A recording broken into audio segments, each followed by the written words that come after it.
welcome to Nikos. This is Dawn Guard. Tonight's episode, Last Stop, First Steps. Really? Wow. Before we get into the details of this endeavor, I have my players introduce themselves. Let's go youngest to eldest, and just give your Thanks a lot. Okay. No, that gives you the preeminence to be the one who actually gives more detail, Gene, which you inevitably do anyway. Oof. That's fired. Okay. Technically, she's the youngest because her character showed up only about 2 10 hours minutes. ago. Yeah, I know. Okay. This is nasty water, and nobody has refilled it. Mood. That's my feelings exactly. It's nasty water, And no one's refilled and it. no one should Mood. refill it. So I No, think that's you up, Cord. That's a Well, board. Oh, I have Character one name, cat. name, class, race, and how you're feeling about the railroad. I keep forgetting that. I'm in a room with a bunch of young souls. Let me think here. The railroad. Okay, first off, Cord, Goliath fighter, level compared to these apps, infinite at this point. Wow, that's starting to sound like a god right there. It's a great ascension. It doesn't really matter. I'm many levels. And I would say that the train, it's a nice little tool, but I mean, I guess we're also it's hard to tell whether the train's a pawn or you're a pawn for the train. You're definitely a pawn of Trek, yes. I'm not very good at chess, so I don't like it, and it needs to go. Alrighty. I believe Castle Record's next. Or no, I think Travis is next. Okay. I don't know. Yeah, you have to arm wrestle with Scott about that. Which one of you is younger? My name is Traxus. I'm a bard of many skills. I'm half elf and half something else. And I believe that roads are long. So I would like to find a new one to be upon.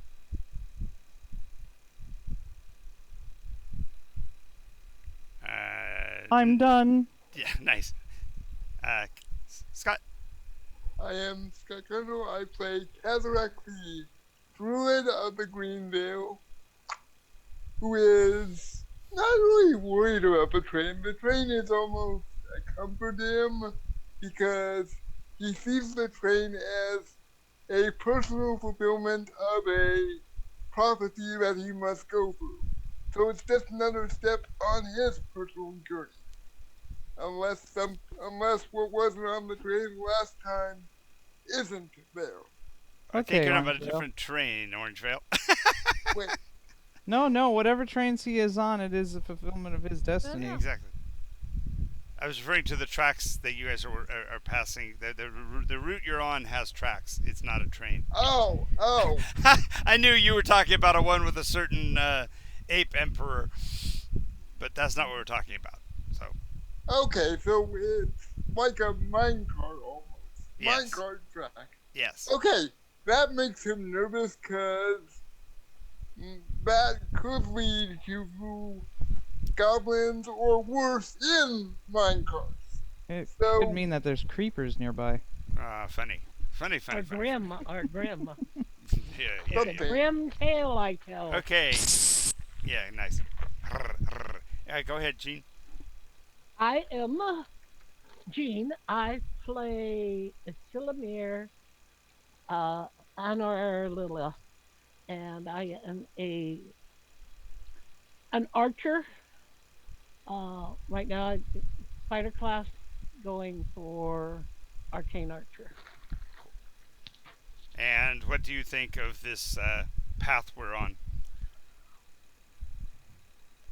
I reserve my opinion, though I am continuing with the group because I find it very interesting that we're with somebody who is seeking to ascend.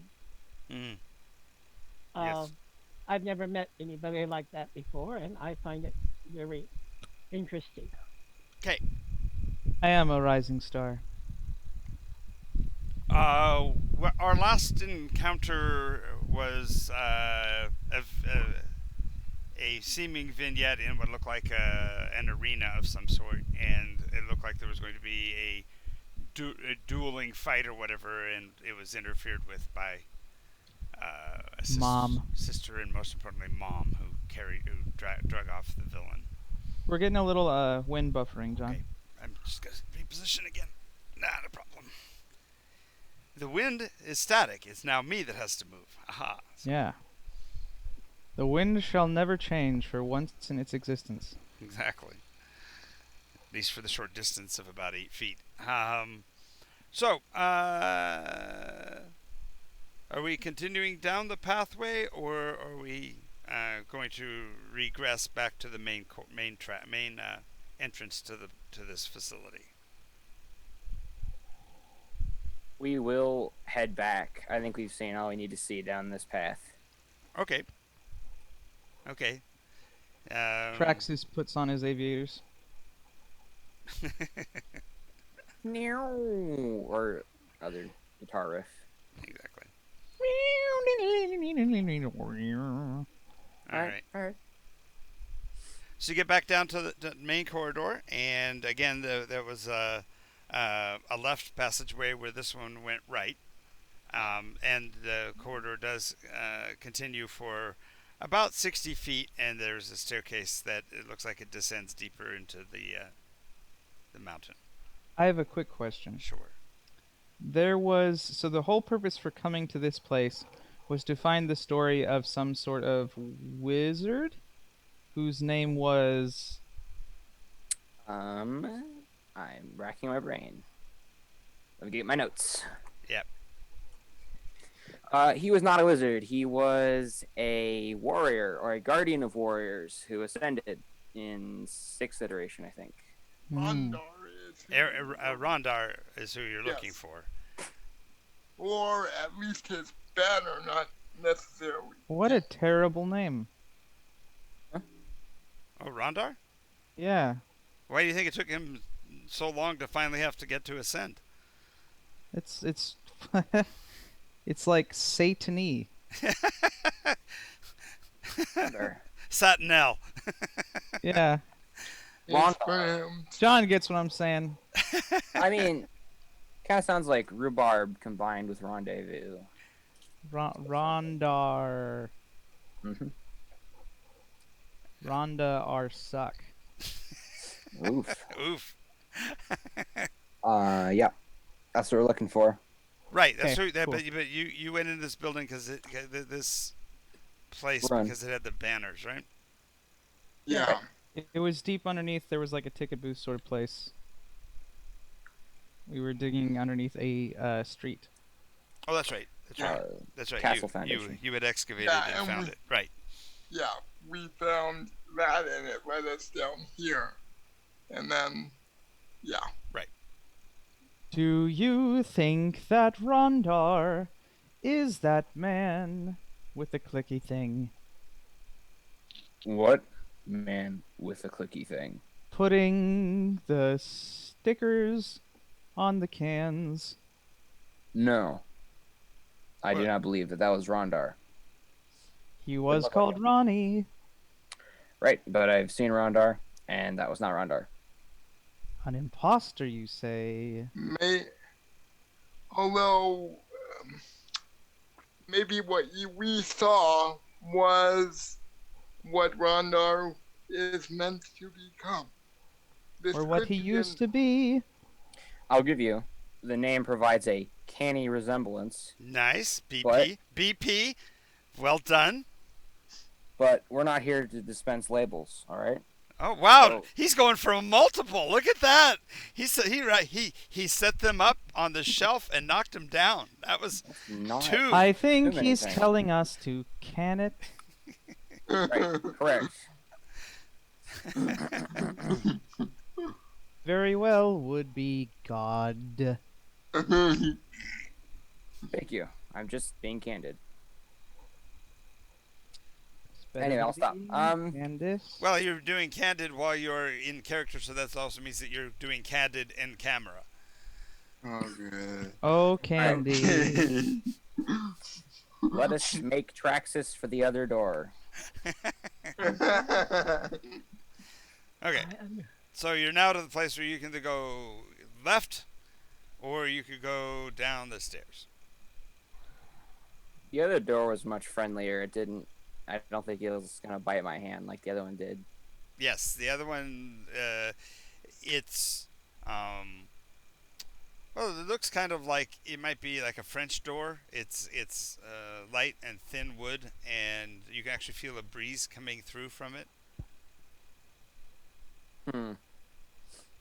Anyone want to go first? Thanks for volunteering, Cord. All right. You are the leader, so they're just suggesting, go ahead, intrepid leader. I or- tentatively. Or you can delegate it. You can tell somebody else to go first. I was trying to think of a song that said that, but it took me too long. You can go when you want to. You can leave your friends behind. That would be a good one. Put that in my breast pocket. Yes. I will tentatively reach out with my still scarred hand and grab the doorknob. Okay. Ha ha ha! So first of all, the doorknob is absolutely room temperature, even though it's metal. It's disturbingly just the same temperature. It's got that little cold metalness that a doorknob would have. It's kind of like sitting on a used toilet seat. Yes, that weird feeling. Weird feeling that this should not be, but somehow also comforting at the same time. Ew. Ew. I don't know what is worse. No, I think the warm toilet seat would be worse, Yeah, I do think that would. And yet, especially if you put it on your face. That would be.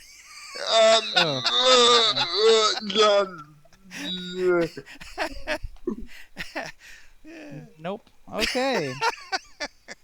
Moving right along. I think that Yes. grave is sufficiently deep. Yes, Let's go. we've dug that one plenty deep.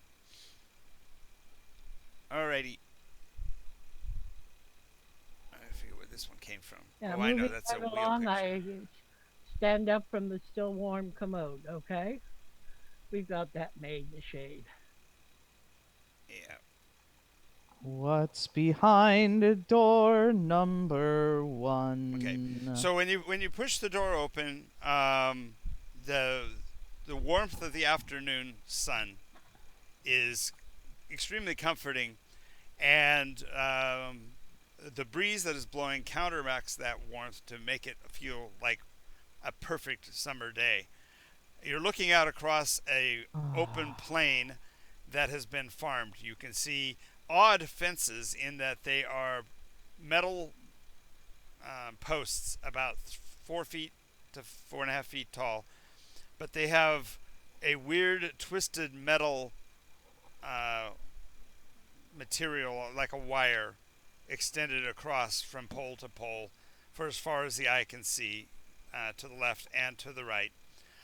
In front of you is a series of metal poles about 2.5 inches in diameter, laying parallel to one another with about a 2-inch gap between them. So your feet could feel you'd be able to comfortably span them by stepping on 2 of them, but it would look like it would be difficult to stand on just one. And below them is about a 10-foot pit where you can see debris, some plant life, maybe a little bit of standing water in the bottom. Across that is the open field with another parallel fence line just to the right, maybe 10 paces. The field, as I said, has been worked, and so you're seeing a positive wall of golden grain. What color is the sun? Sun is. Oh, thank you. Yes, the sun is a brilliant yellow. It's so bright as to be impossible to look upon. It looks like the light of Helios, but the size of the diameter of the projector is about the size of a pencil tip or the end of your thumb if you hold it up at distance. So you can actually blot out the sun by holding your finger up and therefore causing shade of your thumb, and it's bigger than the actual sun itself. The sky is a very clear cerulean blue, and you do see a few puffy white clouds, maybe 5,000 or 6,000 feet in the air, just lazily moving from the south to the north. Who would? What beauty does my eyes perceive? I never grew wheat growing up. Who would grow that stuff? One who wishes for bread. I mean, you just pull a potato out of the ground, and it's basically like a little loaf of bread that you don't have to cook. Yeah, but In meta, a raw potato is poisonous. In meta, I'm not a farmer. Yes, and still in the meta, the potato skin is the lethal part when it's in potato form. So if you peel the skin off of it, you can eat it, but it tastes funky. It's a lot more difficult Tastes like to grass. chew. More difficult to chew, and causes indigestion, shall we say? Aye. Just like I'm- any large amount of vegetation that is raw will do that. You become much more, shall we say, regular. Praxis prances across the cattle grate. Oh, Catherine, I kind of start knitting my kin. Wait a minute. Aren't we technically underground? No, well, ostensibly, this thing is underground, though we've excavated at least to get to the door. Yeah, but you did not excavate, or you did not have to climb any stairs to get back to the surface. So, obviously, this is not the surface per se. Well, I- also last week we did experience the sunlight of that whole room. Right, the same blue light, same blue sky. Oh, okay. It's an illusion. Or something like that. Or something like that. 'Tis a wonder to behold. You hear a rattle, metallic rattle, across the grainy field. You see another of the, as Travis so pointedly picked out, the cattle guards, cattle crossings. You see a dirt pathway, actually two dirt pathways parallel to one another, move from the left to the right along your horizon line, and on that little path are two conveyances. They look at first you think it might be a wheeled cart, but the wheels are in line with one another, and the forward of the two seems to be on some kind of pivot. There's a rider on each of the conveyances, and you hear childlike laughter as they approach.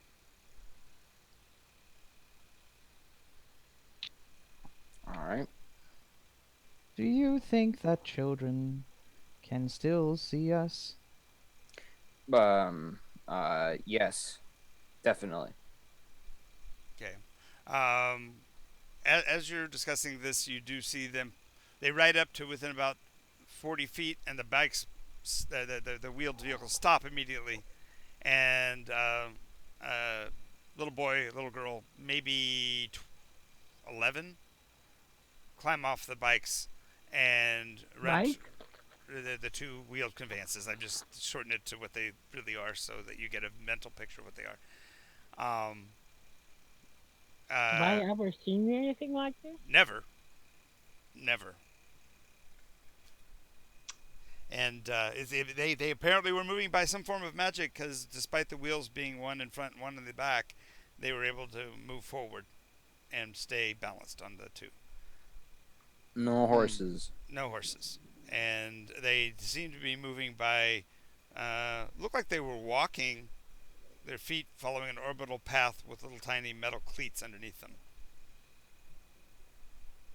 Anyway, they've leaped off their devices and they're standing about 60 feet from you. The little boy and little girl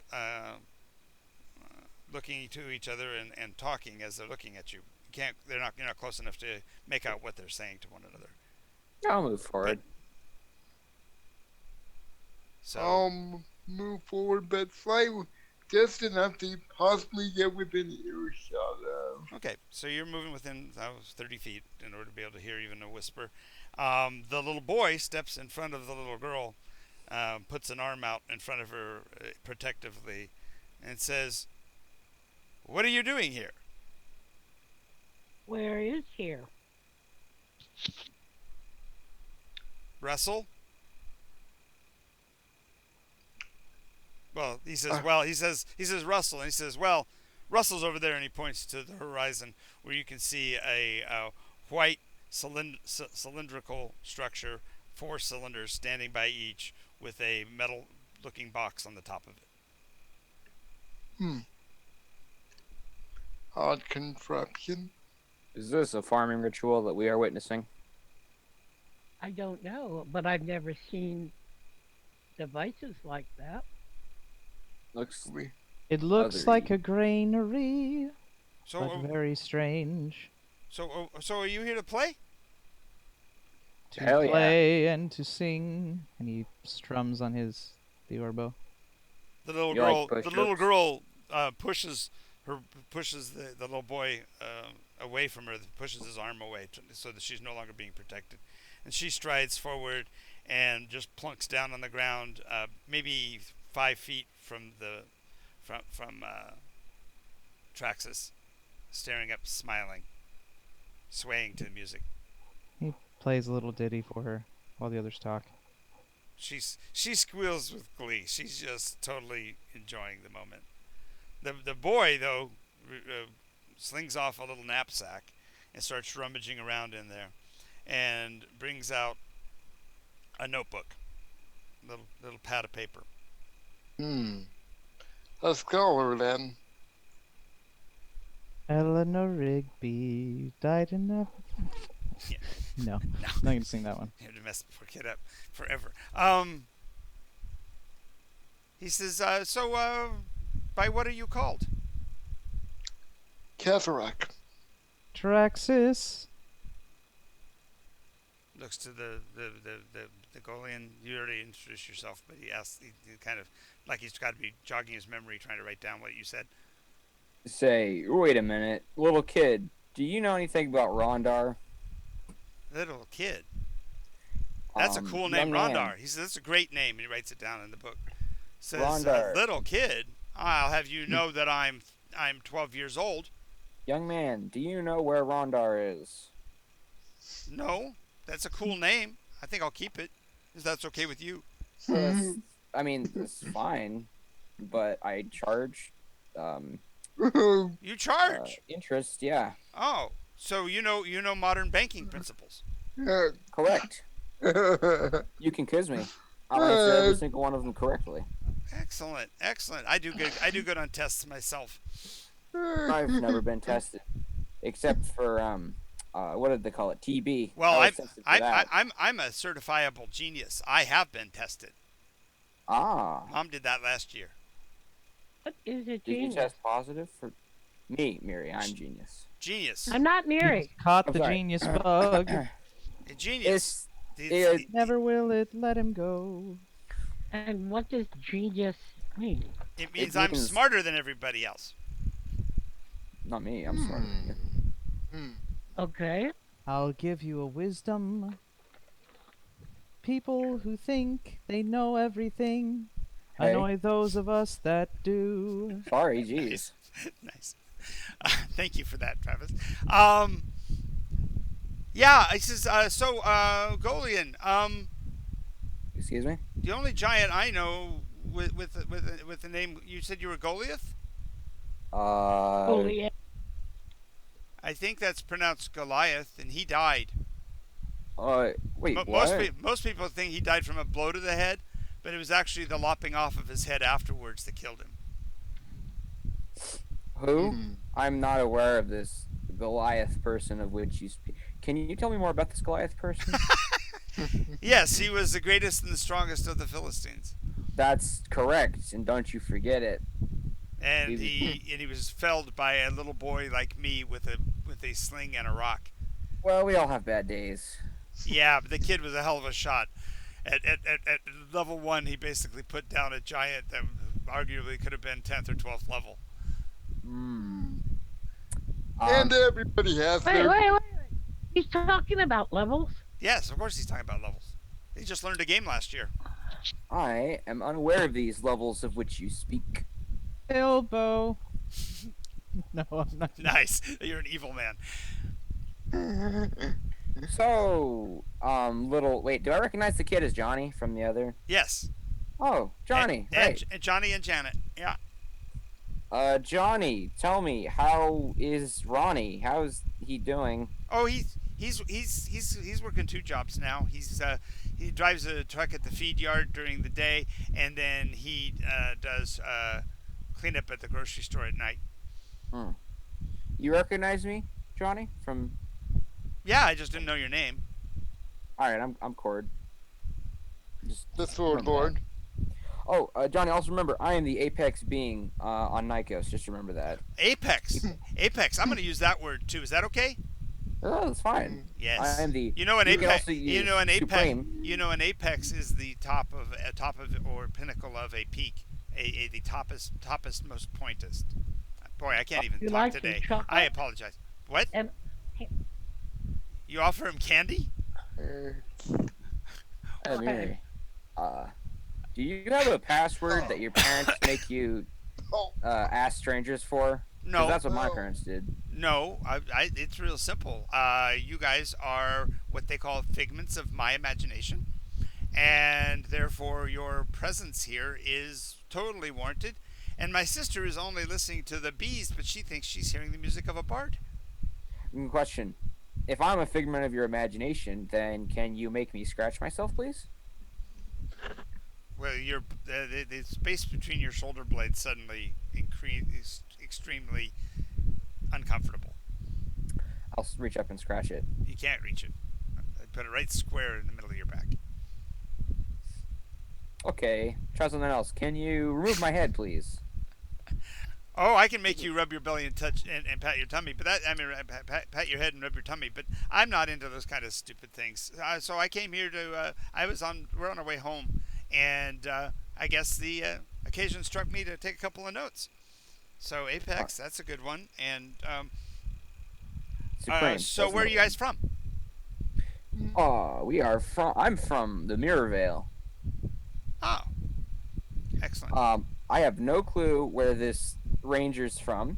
The bard here we found in Perhaps Eldrasar. we should nix that idea.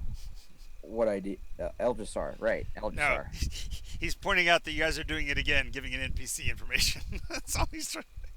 Anyway, he goes, "Oh, excellent." He goes, "Those are all great terms. I don't know what I'll do with them yet. Look, we gotta get home, so I can't stay very long." He says, "But if you want, the regular session will be tomorrow at about 2. If you could meet me there, we could continue our conversation and wait a minute. What is the session? the period of time that I'm able to communicate with you guys without getting in trouble." Oh wait, hold up. What are you gonna get in trouble from if you communicate with us normally? Ronnie? Oh, They're he doesn't. coming to No, take he me doesn't. away, haha. They're coming to take me away. Yes, ho, ho, hee, hee, ha, ha. exactly. To the happy home. That's very funny that you start to play that. He's like, yeah, no, that's exactly what he's. Yes, they've told him that if he goes too far into the fantasy thing without, if it wasn't for D&D, I wouldn't have had a way to interact. So you get the meta here. He's like, no, it's just not safe. They took my notebooks away for a while, and I lost a whole city, and I've got to get it all down before I run out of time.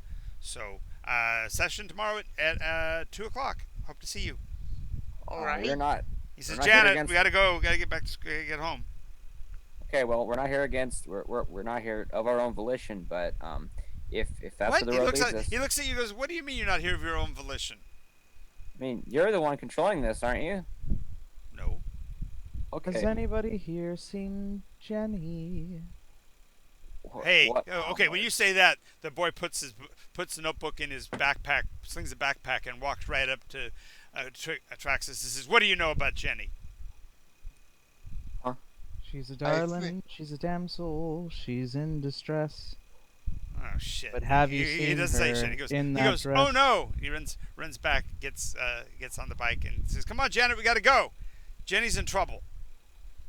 What was that? I feel very left out. So do I. I think you hit a nerve. I am not sure. It, they're children. They're I- human. They ride right past you, and you can see they're heading towards a farmhouse on the edge of the horizon, rising up from a little stand of within a small stand of trees. There's a wooden upright with a little tiny sign that's indecipherable at this distance, hanging from between the two pillars. Hmm. The pillars are basically tree trunks that have been stripped and then stuck back in the ground. It seems so odd. Well, should we follow them until the illusion crumbles around us? Or until we find the next one. Okay. I guess I'll follow them. They're weird little two-wheeled things. Okay, while they're riding on their two-wheeled conveyances, you notice each one of them is riding on a different of the two dirt paths with grass growing up between. It's very reminiscent of wagon roads back home, so it's not too abnormal, but it's just odd that in the age of these kind of weird conveyances that the roadway They'd would be still so be- antiquated, right? Yeah. All right, so as you head towards the house, to the south, you see the sky beginning to cloud. The comforting warmth of the space has started to feel a bit sweltering, and the wind has died. There's no longer a breeze at all, and the sun is just baking down on you. It's to the point of being discomfortable if you're wearing metal armor. Not to the point of wanting to take it off, but let's just say liquids are pooling in parts of your armor and such that is actually starting to produce some chafing. Ooh. So I'm gonna cast. I was gonna do a gust of wind or Sure. something like that. But I don't. Catherine, I cannot think of any spell to alleviate the heat at this moment. I guess the wind would do. Praxis plays something really cool. Nice. I will cast a gust of wind just to at least temporarily alleviate the heat. I can think of a melody, but I can't think of the words. I don't know the words to it, but it's Ice, ice, baby. No, definitely not that. No. I was thinking more lines of 60s riff. Da da da da da da da da da da da da da da da da da da da da. Once Who again. knows which way to choose? Sometimes you win and sometimes you lose. We probably just got riffed from a song for the because I actually did okay. Tannenbaum, oh Tannenbaum. Yes, nice. Let it snow, let it snow, let it snow. Yeah, okay.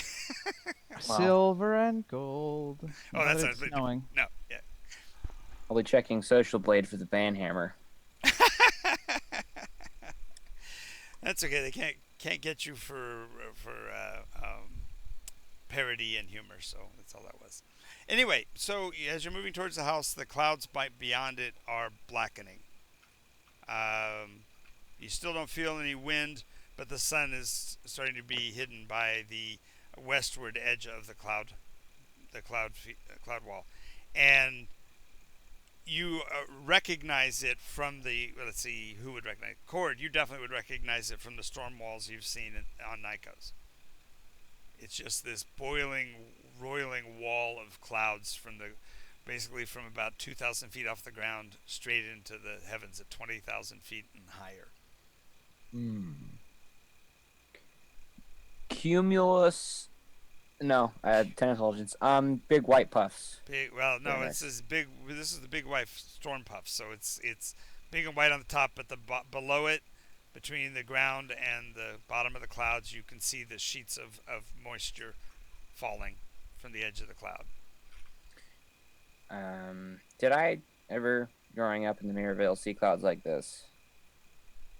Not as natural storms. All you've seen that are similar to it are the actual storm walls of the few chaos storms that you've run into, like the one over the Red Tower. Okay. What? You've never seen them this large. This wall of clouds looks like it spans for miles. I'm gonna cut my hands around my mouth and shout, "Hey, Johnny, is that normal?" And point to the. Yeah. The bikes have now disappeared into the tree hedge ahead of you, so they were too far away for them to have heard you. Damn it. And when he says that, I'm gonna look at the area and try and do a nature check to determine if it is a natural phenomenon, at least from As you're looking into the sky, you do see an odd, unnatural thing about the cloud, and that is there is a woman astride a bicycle, another one of those conveyances, riding in the wind. And as you're watching, she turns, her form changes, and the bicycle becomes a broomstick. Okay. 'Cause Wendy has stormy eyes that flash at the sound of lies, and Wendy has wings to fly up above clouds. Yes. That is Anyway, the no- witch, the witch-like form is turning and heading towards you. Okay.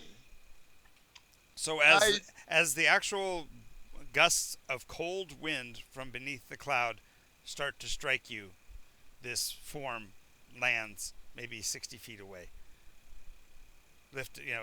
Stepping off the broomstick and holding it almost like a small staff. Lou, can you hear me? Of course I can hear you, dearie. What are you doing in my domain? I'm looking for Rondar. Whom? Okay. Who are you? I'm Cord. I am the Witch of the West. That's I mean, we're not supposed to fight you in the prophecy, so I think you're good. What, prophecy? What are you speaking? Oh, are you are you aware of what's going on here? Of course I do. I'm about to destroy a home. Could you not? Well, about this time you can see the first hint of a funnel cloud forming south of the house.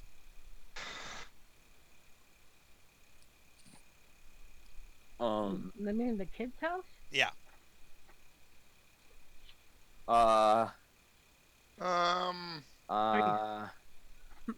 Take off her head. There's two, okay, in meta. There's two options that I can see. One is we use meta knowledge to defeat her, or we use meta knowledge to realize that what she's doing is probably for the best of the kids. Because rather she's a wicked witch and she's attacking them, or B, she's a wicked witch attacking them and is going to send them into a magical world called Oz. Wait a I minute. don't know who I'm you sure- are. I'll take a step forward. I don't know who you are, lady, or where I am, or what even is this. But I know you just don't go around smashing people's houses for the fun of it. She cackles malevolently. You explain yourself right now. Explain myself. Yes. I don't have to answer to anyone but the wizard. Well, shoot. Praxis looks around for our wizard. Yeah, Yeah, exactly. that's what I was saying. Where's our spellcaster? Damn it. Well, I will at this point make a thorn whip, like rotate around my finger. Nice. I'll take another step forward. You listen. Do you have any reason to smash the house? I'm willing to hear you out. Reason. Let's put it simply this. This is Kansas. The gateway to a world that is currently under protection, but only has a period of time under which it is protected.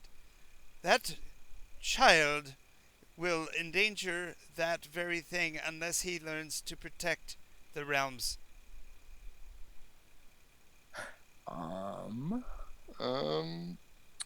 So. I don't care about if Samiria's slung her bow and has an arrow out. Hold up. If reality has been any indication of what it's like to deal with magic casters, you think you're gonna win because they're really small, frail bags, and then you take a step forward and they sing, and you're eating your own toes the next second.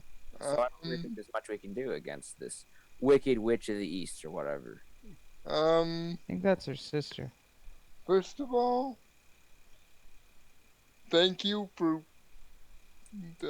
giving us a weak appearance cord. Second of all,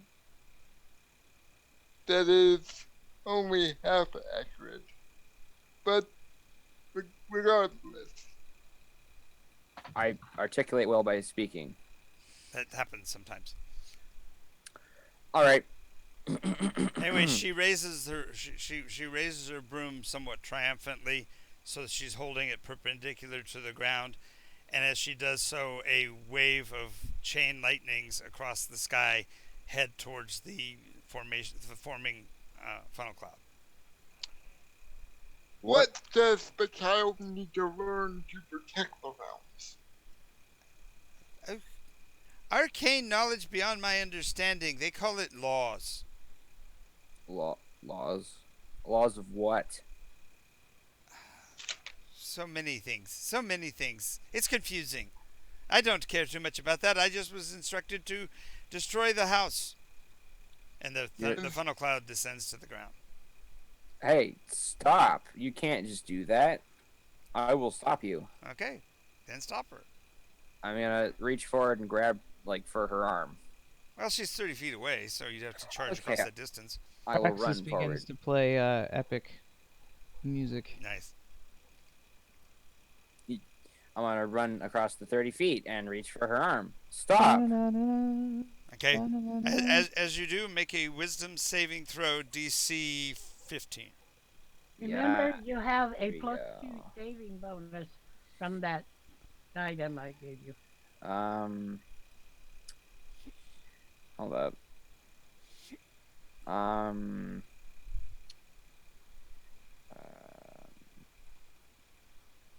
Here we go.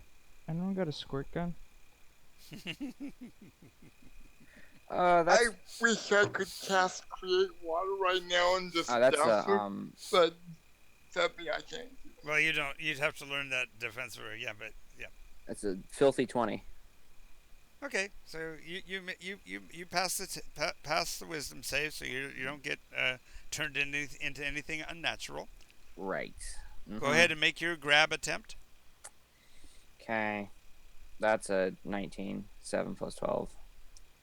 Okay, as you grab her with your arm, she looks at you with a look of surprise. She goes, "Where from whence did you come? And why are you here?" I'm looking for Rondar. I came here from Nikos. What is Nikos? I only know of Earth, of Kansas and Oz. Oh my god, is there some language barrier here? Because I'm having a meltdown. Stop destroying the house. The tornado has now touched ground, and you can see the earth roaring up into its funnel as it moves towards the house. You're gonna kill someone. I think that's the idea. That's not good. That's not Huh? a good stop. Hit her. Just Okay, one. you had the bow out, so you start shooting. So, Okay. so June's going to open up with the bow. What about you, Kasarak? You already I'll have the thorn hit her. whip out. Yeah, I'll try and hit her with a thorn whip because reasons. Sorry, Traxxas, but I'm in character, man. So is he. He's singing inspirationally. Yeah. Do you have any particular Well- effect you want to trigger with your music there, Traxxas, based on... Nope. Nope. Okay. 21 to hit. Oh, the arrow hits and makes a very dissatisfying bouncing sound. Boing. Go ahead and roll your damage, though. Okay.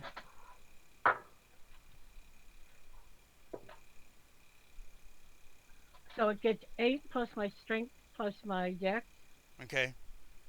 right? Yep. Okay. I have a question. Yeah, wait a second. As an archer, you don't get to add the strength bonus unless you have a strength bow. No, I don't. I don't have a straight one. So, So I it's eight, have, so it's 8 plus your 8 plus proficiency plus no 8 plus the dex. Plus proficiency. so I On damage? have, I think it's 10. Not on damage, no. Not on damage. okay, so I have 5 plus 5, 10 points of damage. You're a plus 5, got 19 dex, huh? No, actually, she has a 20. I rolled 18, and I threw the 18 in my dex because Got I it. was going to be an archer. Got And it. then as a high elf, I got a plus 2. Yep. All right. Nice. So my question, Mhm. if Cord hits her on the top of the head with the weight of a house, would that do the trick? Quite Or possible. does it have to be an actual house? Uh, I could give her a wet willy. All you have to do is disrupt her concentration. So, like, That only works if we're playing D&D. what? We're not in Nikos anymore. Nice. I knew that would. I was waiting. Thank you. Thank you. BP, Travis. Woo! Lady, if you don't stop, I'm gonna stop. Well, you grabbed her. Your action was to grab. Yeah, I'm just you're getting everybody really else's good. actions done because then it's going to be her turn. So for me, that would be a 16 to hit. Oh, you hit. So D8. What effect of the thorn whip are you using? Just the damage, or are you going to try to knock her off her feet or whatever? Draw her towards You you. know what? Let's try to knock her off her feet. Does it do that, or does it drag her to you? I can't remember how that works. Actually, no. Thorn Whip will just drag her. It grabs her up, and I can drag her the next turn. Is how it works. Okay, so you just grabbed her. Okay, so you Yeah. got to grab. You got her. Let's say around one of the ankles, and Cord's got her around the wrist. with But his- it does still do damage. But I can Just pull it. cold cock her with your fist. Well, that's his next action because he's just got to So grapple at this point. she takes 12 points of piercing damage. Alrighty. She's a lady. Oh, by the way, the manifestation of that is that your thorn whip actually takes on the shape and form of that fence line you saw earlier with little tiny metal barbs. So you basically have a barbed wire thorn whip now. Hey. Interesting. And so as you grab her by 2 different ranges and hit her with an arrow, the bard is now playing his epic music as she smiles. There's a very malevolent grin that she pulls her lips into, and she says one word, "Fuergas." And the thorn whip will be dispelled in that instant. The thorn whip connection around her ankle. She can't break your spell, but she does break your contact with her. But she also does make your Constitution save, Cord, because she basically creates herself as a ball of fire. That's a 24. 26, I'm sorry. 26. Okay, so you'll save for half. So 21 points of fire damage. Ow! Half of that Way is- high. 10 points. Yep, so you take 10 points of fire damage.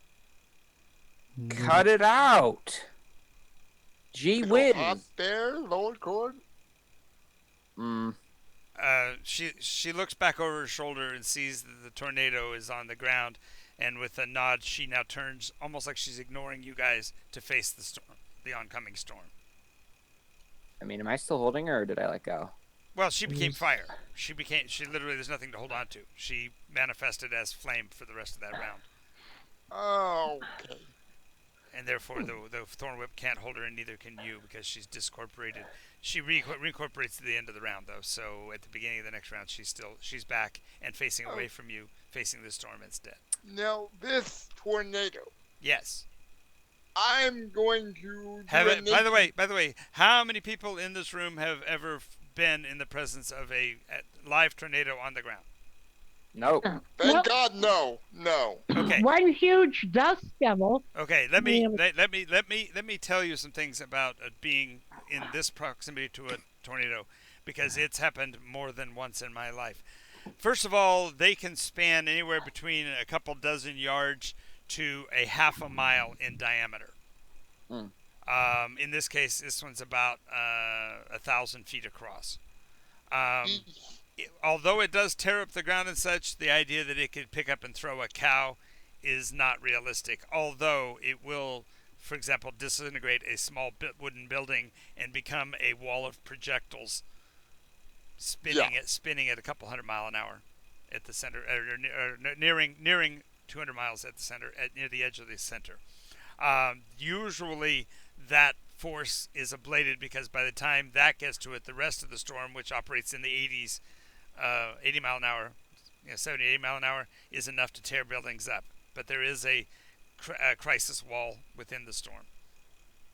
The ground shakes like a California earthquake, but it's a vibrational effect. It's not the here we get the ones that roll or The thump. the wave effect. Yeah, in this case, it's just the whole ground shudders and shakes under its movement, kind of like a stampede of cattle. You can just feel the ground underneath you, and you start to wonder whether or not the ground itself is stable. The roar of the cloud is such that it will, if it gets within, if it closes half its distance, it will basically obviate any spell casting that requires a verbal component, because you will not be able to hear yourself. Okay. Would that stop the spell though? It makes it impossible for you to cast it, because especially when you're talking about wizards, they have to have proper specific inflection, and you can't hear yourself to make the spell go off, because you're not even able to hear the internal voice, because the roar is so loud. And then the final thing about a storm of its nature is that it's absolutely capricious. The idea of anybody being able to actually control one falls into the realm of characters like Pecos Bill and other tall tales. It's That's not what I was possible. gonna sing next. Nice. Damn. Got ahead of you. Preempted. Pecos Bill was quite a cowboy down in Texas. Nice. Yippee-yi-yay, Yeah, that'll be your counter spell. That's good. You can do it before it gets here. So, anyway, so she is calling to the lightning, and now the lightning flashes are not the classic yellow bolts that you're expecting, but scintillating from the deepest of greens. Flash.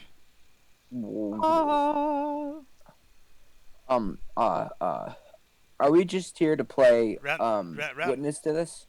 No, I believe so. you're acting on it. So what do you want to do now? She's back, and she's facing away from you. What's your actions this round? Mod her on the head. You're close enough now. You can whack her if you wanted A to. little walk Cordy up, foo foo walking through Kansas, scooping up the You're whistles next. and bumping them on the head. You It's, hear okay. and before this, since the storm hasn't yet closed with you, you do hear a smaller roar from below, and you see two brilliant white lights cut a beam through the gathering darkness. I'll walk up behind her and sort of just try not to hurt her too much. That is a 27 to hit. Oh, like non-lethal damage. Yeah, and that's gonna be 8 points of bludgeoning damage. Okay. You strike her, you knock her off. Let me see. Let's see if it makes a dex save. Just a second here. Yeah, she blows the deck save. So you knock her off of her positioning. She shrieks, and you see the cloud, the tornado, jink to the left, off of its directed course towards the house. The two lights that you saw come on are on the front of a metal box, and the conveyance starts to roll forward. What? Say that again. The two lights that I described coming from near the house, they're Mhm. two parallel beams, parallel to the ground, are In a metal box on the coming front this way. on the front of a metal box coming Okay, away cool. from the house. Oh. It has what looks to be glass or crystal windows all the way around, and the bespectacled Ronnie seems to be driving. He has a slight look of determination.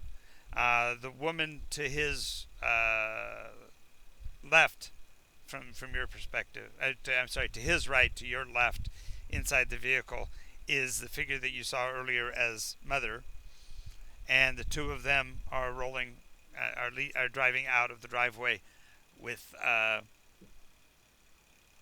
and coming down the small road towards you. So you're being silhouetted in the light, so your shadows are off to your left as they're approaching you. But if No, a no, I'm woman, sorry. They're coming straight ahead, so your shadows would be behind you. But the brilliant light is coming at you. she knocked her down, then I move forward and put a knee on her so she stays down and start tying her up. Okay, What's I going thought on it there? just knocked her to the you side. just knocked her to the side. She's not on the ground, but it is your turn. It is your action, and I need yours and Cassarax as well. She's going to move forward to try to, control the woman. Okay, so another arrow out and pointing in her face, basically. Yeah. And Cassarax. Can I possibly try and dispel the oncoming tornado, assuming it is some form of magic like he created? Well, you can attempt to dispel, but it's a contest of your spellcasting ability versus her spellcasting ability, right? So the spell she's casting is Control Weather. I believe that's a 7th level spell. 9th in 5e. 9th. Okay, so Control Weather is a 9th level spell, which puts her at Cord's level of acumen compared to yours. So Okay. you're a level 2, right? 3. Level Right. 3. So level 3 to level 7 is going to be, level 9 would be a -6 on the die roll, plus you're rolling against her spell DC, which is going to be a 20. Then I might as well just try and thorn whip her There and we go. keep her off balance. Yeah, you can take advantage of her being unbalanced and therefore take another throw up attack. Yep. Sure, go ahead. So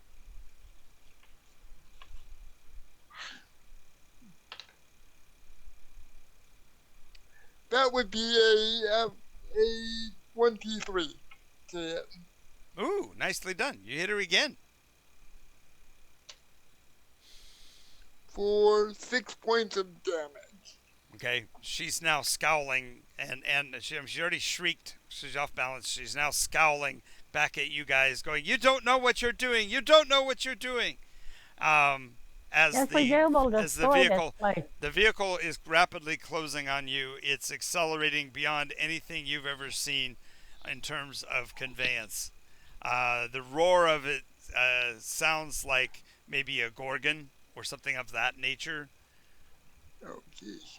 Okay. And in the dim light, you can see that in the the rearward portion of the conveyance, the characters you guys know as Johnny and Janet, and in the middle a taller, although younger looking figure sitting on a red basket inside the conveyance, blonde hair and a look of sheer joyful malevolence, who has a necklace around, who's wearing a necklace, and on the necklace is a broomstick.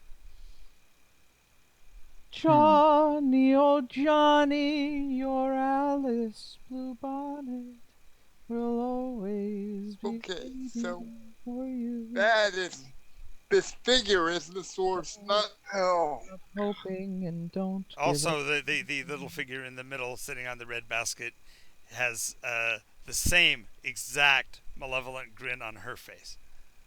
Ooh, We so don't Sure. need those guys joining each other.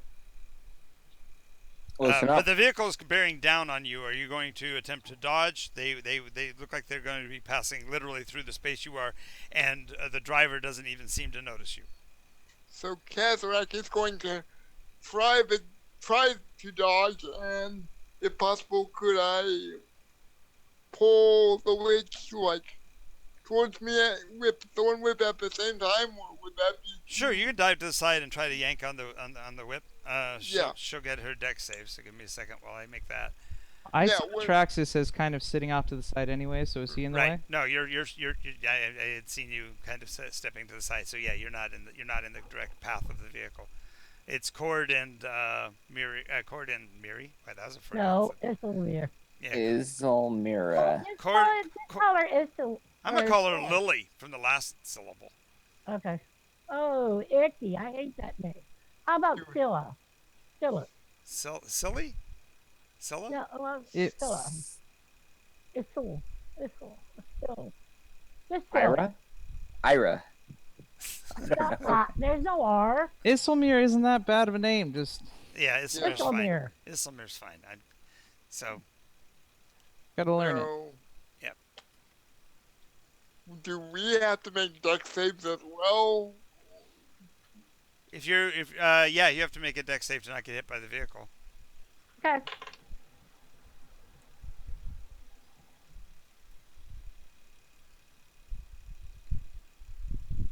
That would be a 13 for Kazarak. Okay. It would be a 19 for me.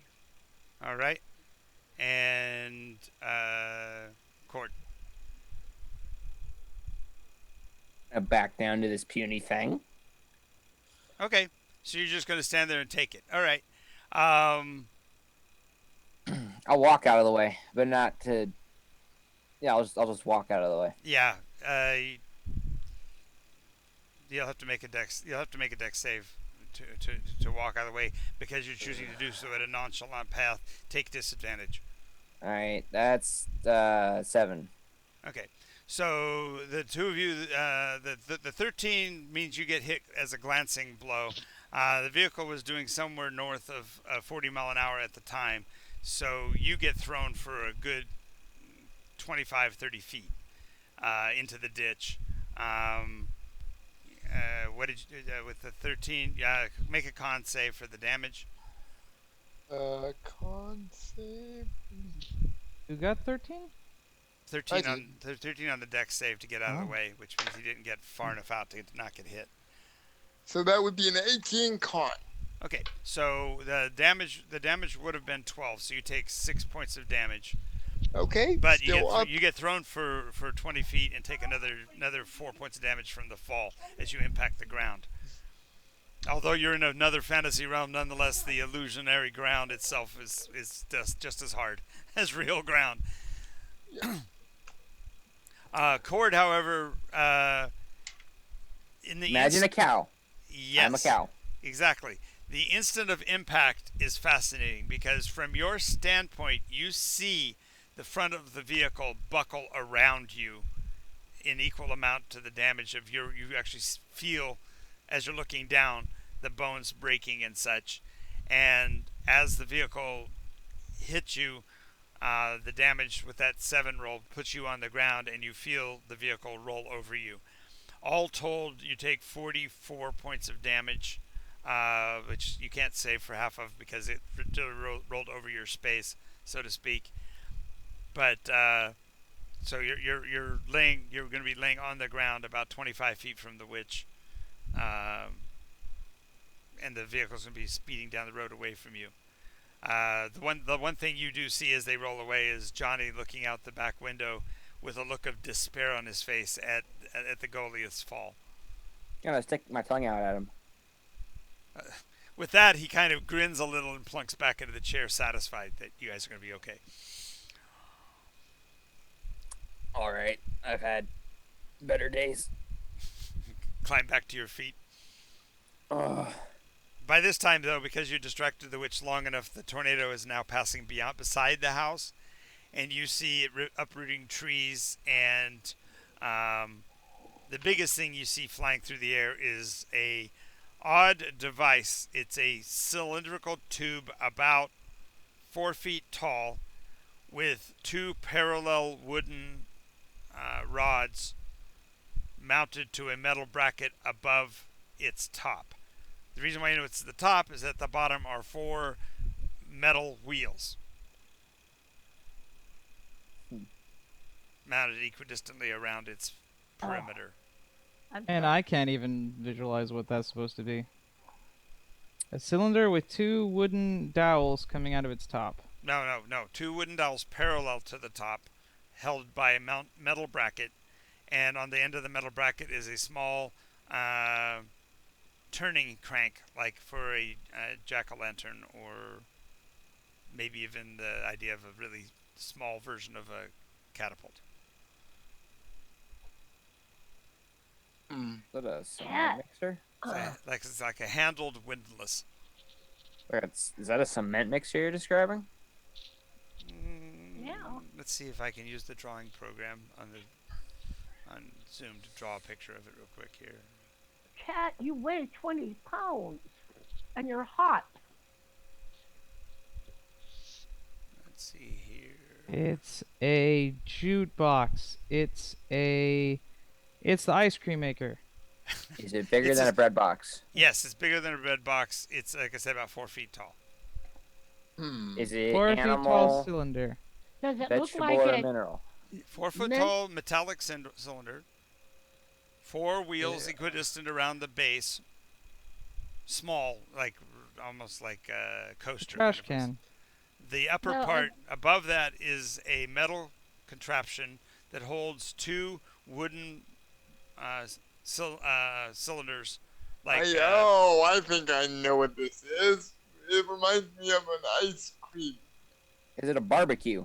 machine. Oh, that's what it is. It's an old washing machine it's an old washing machine.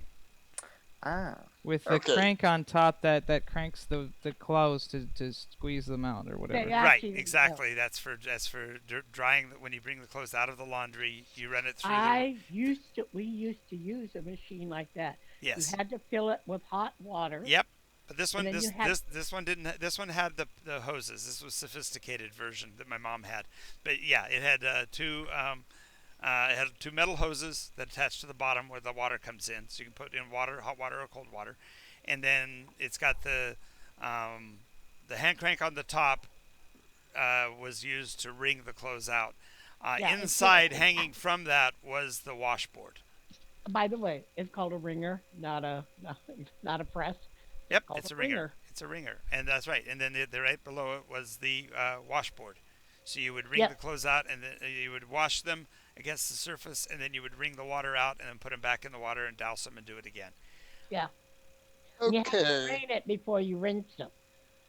All I can say is Let me see if I can go find an old ringer washer so I can show you guys. A wringer washer.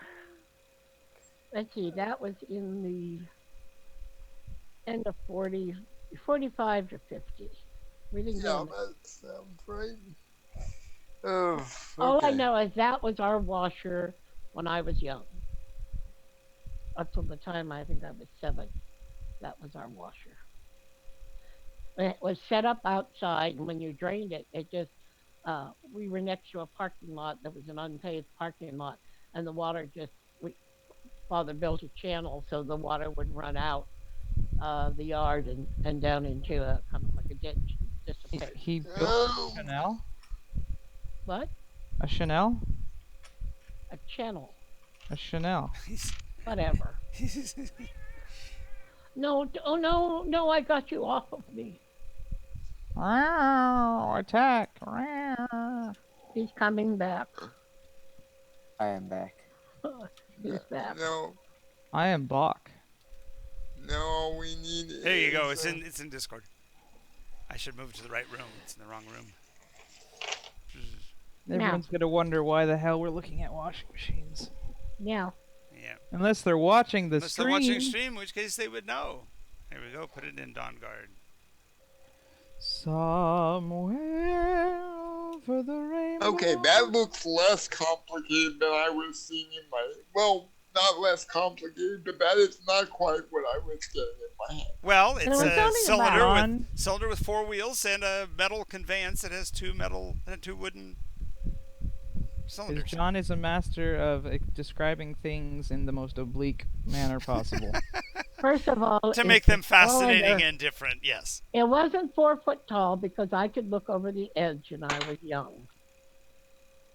It was on metal legs. with Well, you had wheels. a small one, Gene. He had a big one. The picture is basically the exact model that we had. It was a little bit older because it had a hand crank instead of a motorized crank. That's a I saw one at Disneyland nice. in the family of tomorrow. Yeah, exactly. The World of Tomorrow, the old Something family in the world of tomorrow. something like that. Yeah. Carousel of Progress. There we go. That's what it is. Carousel of Progress and the family of tomorrow. And it's funny because all that stuff we've gone quite a lot ways beyond. Yeah, I'm sitting here with my Samsung, and I just told my washer to go heavy duty load. Nice. Nice. My washer sings. When it's finished. Alrighty. So Alright. now you have a mental picture of what it was. Hello, Temptress. I'm not sure. Is Steven. it? Stefan. Hello? There you are. Hey. There you are. Didn't see the Hi. name. Welcome. Scary picture. Hey. Thank you. I was just thinking I should be the monsters you're fighting, so you have a face to kill. I thought you already had a character. He did have. I was just listening to you guys. No, I you kept played on last week. I kept on disconnecting on Twitch. Well, you were in this game last week. I was, indeed. All right. Whatever. So now you've got a mental picture of what that object is that's being thrown about by the tornado. But it rips next to the house, but doesn't actually tear the house up. It runs right by it. The closest estimates that we got from the actual event was 55 feet was the closest it got to the house, and we knew that because that's where the washer had been. And it threw the washer, well, it carried the washer almost a quarter mile before it laid it down. Dang.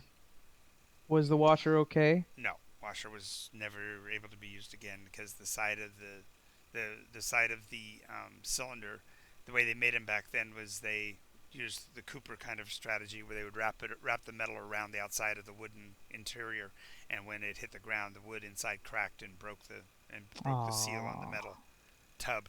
So, Pity. yep. So, anyway, by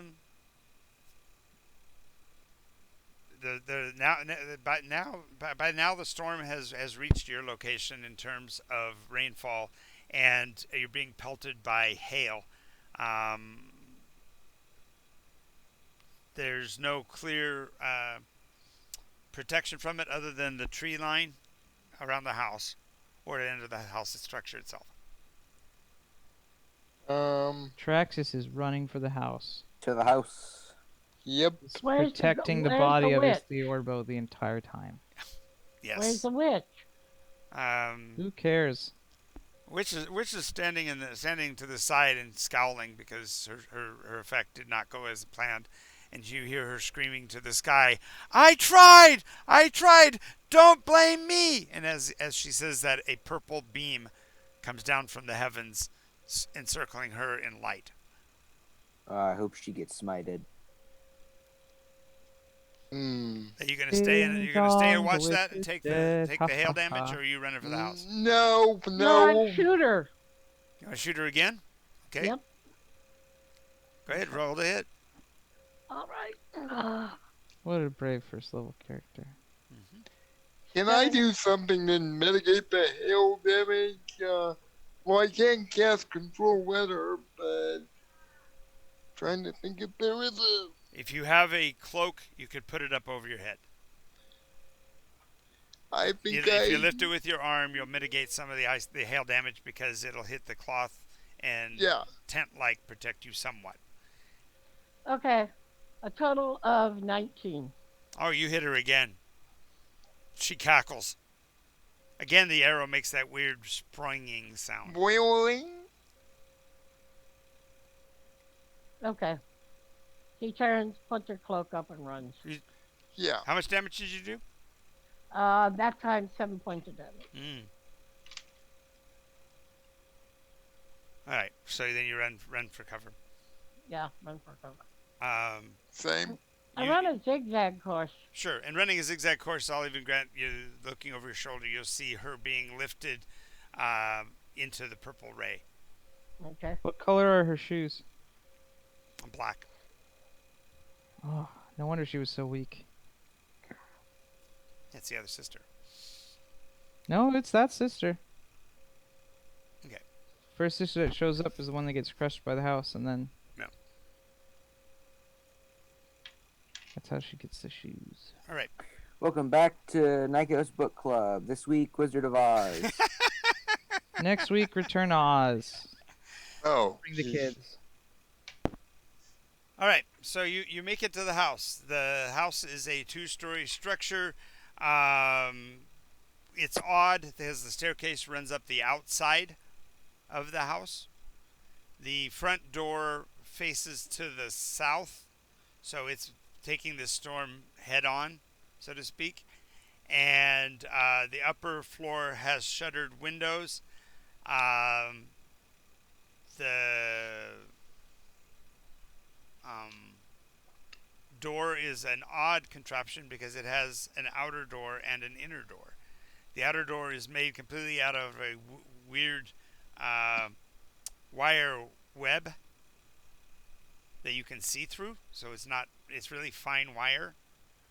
Like a micro portcullis. And yeah, like a microportcullis. And beyond that is a wooden door, and in the wooden door, the upper half has a Dutch door window, basically windows that can open top and bottom. Traxxas dives in. The wind is blowing the screen, the outer door, the screen door, if you will, open and closed with a clattering sound. Apparently, they didn't get it latched or secured when they left. But the inner door seems to be holding against the storm. The glass only rattling a bit from the wind. Would it be possible to get up there and relax the clattering door, or too high up? What? It's Oh, the front door. No, it's the front door of the house. The Oh. double shutters are in the front, are in the door of the house. These were used back in the olden days so that a person who ran a business from their home could sell stuff over a counter, and the counter was actually the window frame. Okay. It's a Midwestern thing. People that Yeah. were bakers or jelly. It also allows farmhouses to open at the top to let ventilation in or out, and Right. to call and talk to people without animals getting in. Exactly. A lot of places would have them on their back doors. Right. Yeah, Dutch doors. Well, no, yeah, this is a Dutch window in a Dutch door in a door. It's instead of the whole door being Dutch. So it's not the two-door contraption. You're saying you have a Dutch window in a non-Dutch door? Yes. So there's a Dutch window in a non-Dutch door, but there is no Dutch door on the top of the Dutch door to be Dutched. Right. Okay. I know you totally Dutched that, I believe, but What a Dutching weird door. Which Traxxas is going through because he has to protect his instrument. and it's amazing because they didn't even lock it. You're able to just walk right on in. What's a lock? Well, there's a weird hole in the door just below the knob. Okay. We may come from a fantasy world, but we know what skeleton keys are. Yes. I know. I was kidding because it's making a a joke. Western thing. They Yeah. don't lock the doors. Right. Oh. It's actually Midwestern America. They don't lock the doors. Color me Back in these days. ignorant. Mm. There's some towns in No? Kansas today you could probably walk up to people's houses and walk right in. It was a weird thing. I once during a tour of the East Coast Mhm. with my singing group, we had a homestay where we went to a old borough in the uh, Philadelphia, no, Pennsylvania, Mhm. and it was this whole community of they called it the borough, and it's this micro peninsula into one of the lakes or one Right. of the big rivers. I don't remember. And all of the people there left their doors open, and it was literally 4 streets wide and like 8 Mhm. um, houses long. So just this little tiny community with a little restaurant in the middle, little shores in the middle, and houses along the outside. Wow. We're all staying in the different houses, and we could just walk around and go into everyone else's houses at night. And Yeah. It's like kind of like playing Minecraft for real, right?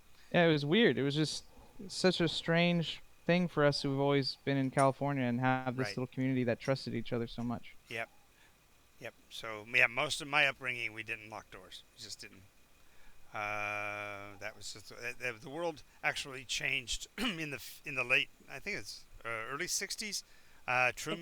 Truman Capote wrote the story of a murder that happened in Kansas called In Cold Blood. And after that, people started locking their houses because in that story, these two city folk came out to Kansas and had heard that one of the farmers was extremely rich. So they went to get his wealth, and they walked right into his house and took his family captive, and over the next few days murdered them all because the guy was rich, but he was property rich, which meant he had lots of stuff, but he didn't have any cash, and he could not convince them, and eventually all of the whole family gets murdered. But it changed the world, and Yep. so this period of time we're talking about is right around the time that book came out. And thus the world was ruined by one evil man. Mm. Kind of like how Stephen King ruined clowns. No, they were never good. Well, I mean, he sort Well, of no. popularized the hate of the clowns. Yes, Is what I'm saying. yes. Well, he identified what was creepy about them. I think that Wait, John, are took you insinuating that the real thing with creepy clowns is that they're interdimensional evil beings that prey off fear and eat children? clowns have always been known, even way back in Renaissance times. Clowns have been always seen as strange and off-putting because they lay in the uncanny valley. Right. But what he did was he really popularized this idea of a supernaturally true malevolence about them. Right. Right. Yeah. Yeah. Well, yeah. When They've always been unsettling. when I was when I was a boy, we loved clowns. We loved Yep, going we to do. going Emmett to the Kelly and then Yeah. Bobo, whatever his name was. Bozo. the Clown. Yeah. Yeah. Those were popularized clown images, and were used to great marketing effect at their time. Later on, then it was realized that a lot of people who did the clown work were from the lower economic echelon and were crude and crass, and just like the Santa Claus image, the idea of the Santa that sits at the mall used to be a grand and glorious exploration of the myth, and then later on it was the wino that had a beard. That was why he got the job. That kind of thing. So anyway, as you enter the house, the floor looks like at first marble, but it does not respond to your footfalls with anywhere near the clarity of sound. As a matter of fact, it sounds kind of muffled as you walk onto the flooring. Does it do that plasticky, creaky thing? You know what I'm talking about? Yes. That crackle that happens when you walk in it. There's a little air bubble or Yes. something. Yes. I hate that. I Yes. hate that so much. Not only that, in the corners there are pieces that have gotten too much moisture and they're curled. So bad linoleum. It's linoleum, exactly. Mm. Grew Linoleum. up with the bad. The countertop next to, there's a basin, a wash basin with a weird metal contraption on the back of it with a pair of handles marked H and C. Okay. What It could has it be? it has a beside it is a an oversized, looks like a cork, but it's made out of something more elastic, and the hole in the bottom of the basin makes it absolutely impractical for keeping liquid in as it is. Hmm. Weird society. Indeed. Praxis wants to go upstairs. Okay, so you'd have to go back outside in the rain and around the side. The attack of the blast of hail damage, because you guys ran so quickly, is insignificant to you guys, and it would have been basically bludgeoning damage anyway. But that's now been replaced by sheet rain. It's just falling from the sky in buckets to the point where you can't even see the area of your earlier conflict at all, hidden behind a wall of rain. So you can follow the edge of the building around to the staircase that goes upstairs. Okay. Yeah, he wants to run around and go upstairs, find the boys' room. Okay.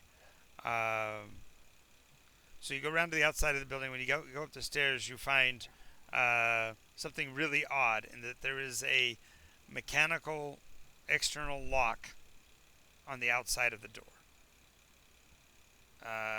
It's what they call an external deadbolt. You can just see that there's a metal pin that connects the object Kinda on like the a- door. Like a really small. What do we call it? The bar that goes barring the door. Right. Like a really really small version. Right. And it has a similar hole in the back of it, like in the side of it, like the one below the door handle. God, what do we call that in medieval era? A bar. Deadbolt? No, but there's like a term for it. Bedbolt? I know barring the door is what we say. That's the action word, but never mind. It doesn't matter. Deadbolt, is that the word you're looking for? Don't worry, it's fine. I pull the pin and go in. No problem. I'll look it up. What I'm saying. Yeah, no, it won't move. The object, the metal bar, looks like it must be triggered by the hole in the back of it. Hmm. Can I like? Does it twist out? Does it lift out? Does it? You're just jiggling it, trying to. No, it looks figure like out how it looks like it should slide back into the metal box, but that must be actuated by the hole. You guys have seen locks before, so you know how locks work. It's Mhm. basically a locked barred door. But never one that was directly also a bar. There would be a lock that unlocked, and then you could move the bar, and this one seems to be all of one piece, which is strange. I don't have any skills in the area of lock picking. We could try brute force. She looks at Cord. I know that my character has a woodworking kit and some skill in that. Because I want him to like be able to work in, because minstrels would have to work and fix their own instruments, and Maybe. Okay, look at the window is there. What about if I try to go through the window? Okay, so you're I gonna see. climb. You're gonna climb out onto the gable and try to go in the window on the Yeah. second floor. Yeah. Okay, as you move to do so, you see the light shift inside. There's somebody in that upper floor. Oh shoot! I'm sorry, guys. I kicked through the door. Well, okay. The only person that had gone upstairs that I knew was originally me. Traxxas. Oh right. Okay. Gene followed and then climbed up onto the gable of the window, so you can follow him up and find him at the door. I'm trying to find a picture of the lock I'm talking about so that you guys will know. She says there's somebody in the in there. It's a Should go- drawn bolt, right? Hand-drawn bolt. Kitty, I need to get I up. think that's right. I'm sorry, Kitty. Oh, come on. Oh, come on. You're complicating my life. I don't think an architrave is what I'm looking for. And he goes, You can't use the word bolt because all they're going to give you is the threaded bolt. Yeah. Deadbolt. Ugh. This calls it a crash bar. Well, a crash bar. Okay, here I found one. It's a rim lock. I found it. A rimwa? Rim lock. Rim Yeah, lock. I'm pulling it up to get a picture of it so I can share it.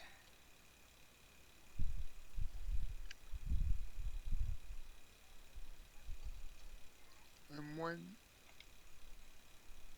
Do, do, do, do, do.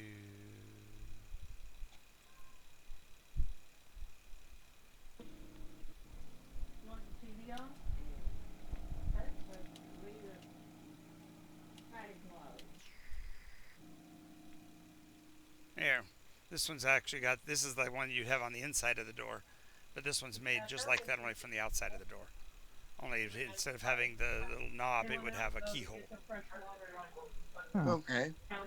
But it's externally mounted, which means somebody was wanting to keep something in. Oh. It's also what homeowners used to use when they rented their houses. They would have this on the outside so that if their people didn't pay rent, they could go and lock the property. That was before all of the rules about eviction and all of that now that are in place are there. But this was how you stopped somebody from using their That house. was called locked out. You Yep. were locked out of your residence. But they were big and beefy like this, only it was for locking somebody out of Oh. property. So, alrighty. So you're staying at the lock. You want to go ahead and batter it down? Oh, Oh, Cord, I need your help. all right. Cord, open the door. Okay. I'm gonna kick through the door. Okay. You are going to be astounded at how light that door is. It's less than less than a half-inch thick. Actually, it's a quarter-inch thick laminate over open space. So your foot goes right through it. I mean, right through. So there's a foot-shaped hole, and you're standing with your leg through the door. What happens It's if The door frame is still holding, but you went right through that central panel of the door. what happens if Boulette attacks this house? They've got no fortifications. You got it exactly.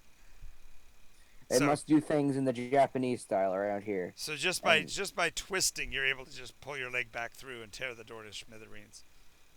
Well, Inside, you hear a voice yell, "Get back! I got a gun!" does the voice sound? Well, we just saw everyone that we would know leave. Right. So it wouldn't be anyone. Wouldn't be anybody that you've seen already. Ho- I climbed up on the gable. Am I able to affect Yep. any- You're able anything? to. Well, so it's just a thin pane of glass between you and the inside. You're gonna break it or try to lift it. I'm going to try to lift it quietly. Okay. Make a strength check. Okay. DC is 6. Because just like the doors, nobody locked their windows either. Okay. I got a 7 on the dice. Oh and yeah, then no, I yeah. have- Just you Just nudge straight. it, and it opens. The counterbalance inside the doors, inside the window, is working really well, and it slams open. And then that. Well, she's trying not to make noise, so she would lift it carefully. What was the question in meta? Scott? No, I was just making a comment. In meta, that seems a little weak. Like you think anyone could lift that? Yes. No. The only reason for it is that windows back in those days were painted with lead paint, and the heat of the day would actually cause the paint to become sticky again, and would actually jam the doors and windows. Oh, okay. Okay. That's actually again a thing that really did happen. Yep. As a matter of Right. fact, most people don't know this, but lead paint actually has a taste. It actually tastes non-offensive. So little Sweet. kids would actually eat the paint because it tasted good. Okay. That's Well, why. Then, That's why they had to stop putting lead into paints, because kids would just peel it off and eat it. Mm-mm. My world was a lot more dangerous than our world today. Oof. But we survived That's why we are living longer and longer and longer. I just It also is why we're getting stupider and stupider and stupider because the stupid ones aren't getting weeded out. Right. Not that I'm a proponent of genetic, you know. Yeah. Ethnic. Darwinism. ethnic Yeah, no, cleansing. no, I'm not. No. Genetic cleansing. Yeah. There's no ethnics about it. Just saying. Yep. Saying Okay. stupid people should be Darwinized. Yeah, they often do it to themselves anyway. That's kind of the point. Yeah, we don't let it happen enough. That's all I'm saying. Yeah, I'm I- with I'm 100% with her. Yeah, put lead back in that paint. Let's go. Yes, please. Kill those children. Warning label. I'm No, with just Carlin on make this parents one. responsible for their kids. That's Yeah, Yeah. I'm with Yes. Carlin on this one. There should be no warning labels. If they're stupid enough to eat it, No, Right, the it's really problem good. with it is a kid will almost eat anything and it flaked off and it was sweetie. That's not how humanity. No, that's actually how it happened. The Yeah, paint it's- flaked, and the kids would just pick up the flakes. They wouldn't peel it. It just flaked off old paint in Yep. some, yes. and they would I eat got was- it. it. Got And it. Got it. I also had lead-based paints. Okay, it's Yep. not. It I didn't was- go away when Yeah, it didn't. It I took a was- long time to get rid of. All right. Okay, that's it. I'm living in a house So from anyway, the 50s. you climb into the room, Gene, and on the walls all the way around are pinned up pictures of ladies in delecti. They're definitely not wearing much. In the corner of which one of them is a stylized picture of a Playboy bunny. Ew, okay. a leopard. Yes, I can't leopard. make my gasps louder. It hurts. Hey, Weird. It beside certainly, beside the bed is a little lamp lit, which is weird because there's no fire. You can just see a constant glow coming from it, and about a 32-ounce bottle of Skin So Soft hand lotion. I like their bath oil better. Leave Personally. the room, please leave the room. You're got not a gun. there. mhm. I know. Anyway, so the other thing, Gene, is that there is a wooden cabinet on the end of the at the end of the bed, mounted to the wall, with three look like wands or rods, somewhere between the two in length, about 4 feet long. She doesn't care right now. She's gonna. If there's a person there, she wants On to the come up. on the yeah. The person must be in the outer room. The light from inside is on. You did hear the shout that I've got a gun, whatever that means. But the radio is playing music that the melody is Que Sera Sera, and it's Doris Day. Whatever will be, will be. The future's not ours to see. Hey. Thank you. EDC on my right. Second Amendment. Freedom isn't free. Let's go. I got a gun too, baby. They can't take it away. I have a right to bear arms. And arm bears. And Kasarek has the right to arm bears because he's a Yes, druid. I do. I do. In fact, Uh, where is the bear? I need to arm it. Praxis is going to cast friendship. Okay. You've got a friend in me. All right. You've got a friend in me. What Well, is we're adding to that the commentary that Cord just made about freedom of to bear arms isn't free or whatever. The guy goes, "Hey fellas, come on in. Didn't realize it was meeting night." I'll step into I the left room. my sheets in the other pants. Yes? You turn the corner and there's a gentleman, probably 55 pounds to 65 pounds overweight. His belly he's suffering from Dunlap's disease. His belly Dunlapped over his belt. The shirt near the bottom, the buttons are strained, and you can see his hairy belly sticking out from between. He's sitting with his knees akimbo, a long metal rod, looks like two tubes mounted side by each, across his lap, and he's got a tiny, about a quarter, no, about a half-inch diameter brush in his hand. The brush length is about 10 inches, and it's got a handle that goes another 20 or so. And I he's have got, a question. yep. Seeing as how we've known of that the humans with the boomsticks. You recognize them as guns, yes. Okay, just I've Yeah. owned a gun in the game before. Yes, I you know. did. I have not. I'm clarifying. So I'm gonna timidly walk up behind Cord because I'm still concerned that he may be armed. And I just kind of get a look at this guy from Okay. behind. Okay, so for clarification, standing in the doorway is Cord, who just broke the door down. Oh, Standing okay. on the landing with him is Traxus, who was here first, and now you're coming up the stairs as well. The stairs are groaning from the amount of weight on the stairs. Could Stay you there. guys kind of move up a little bit? These stairs are. I stopped. Okay, Gene, you're in the room. You're Gene in the side room. What are you doing? She goes to the door. She listens for a moment. Okay, you can hear the guy's voice emanating from the left, from your position.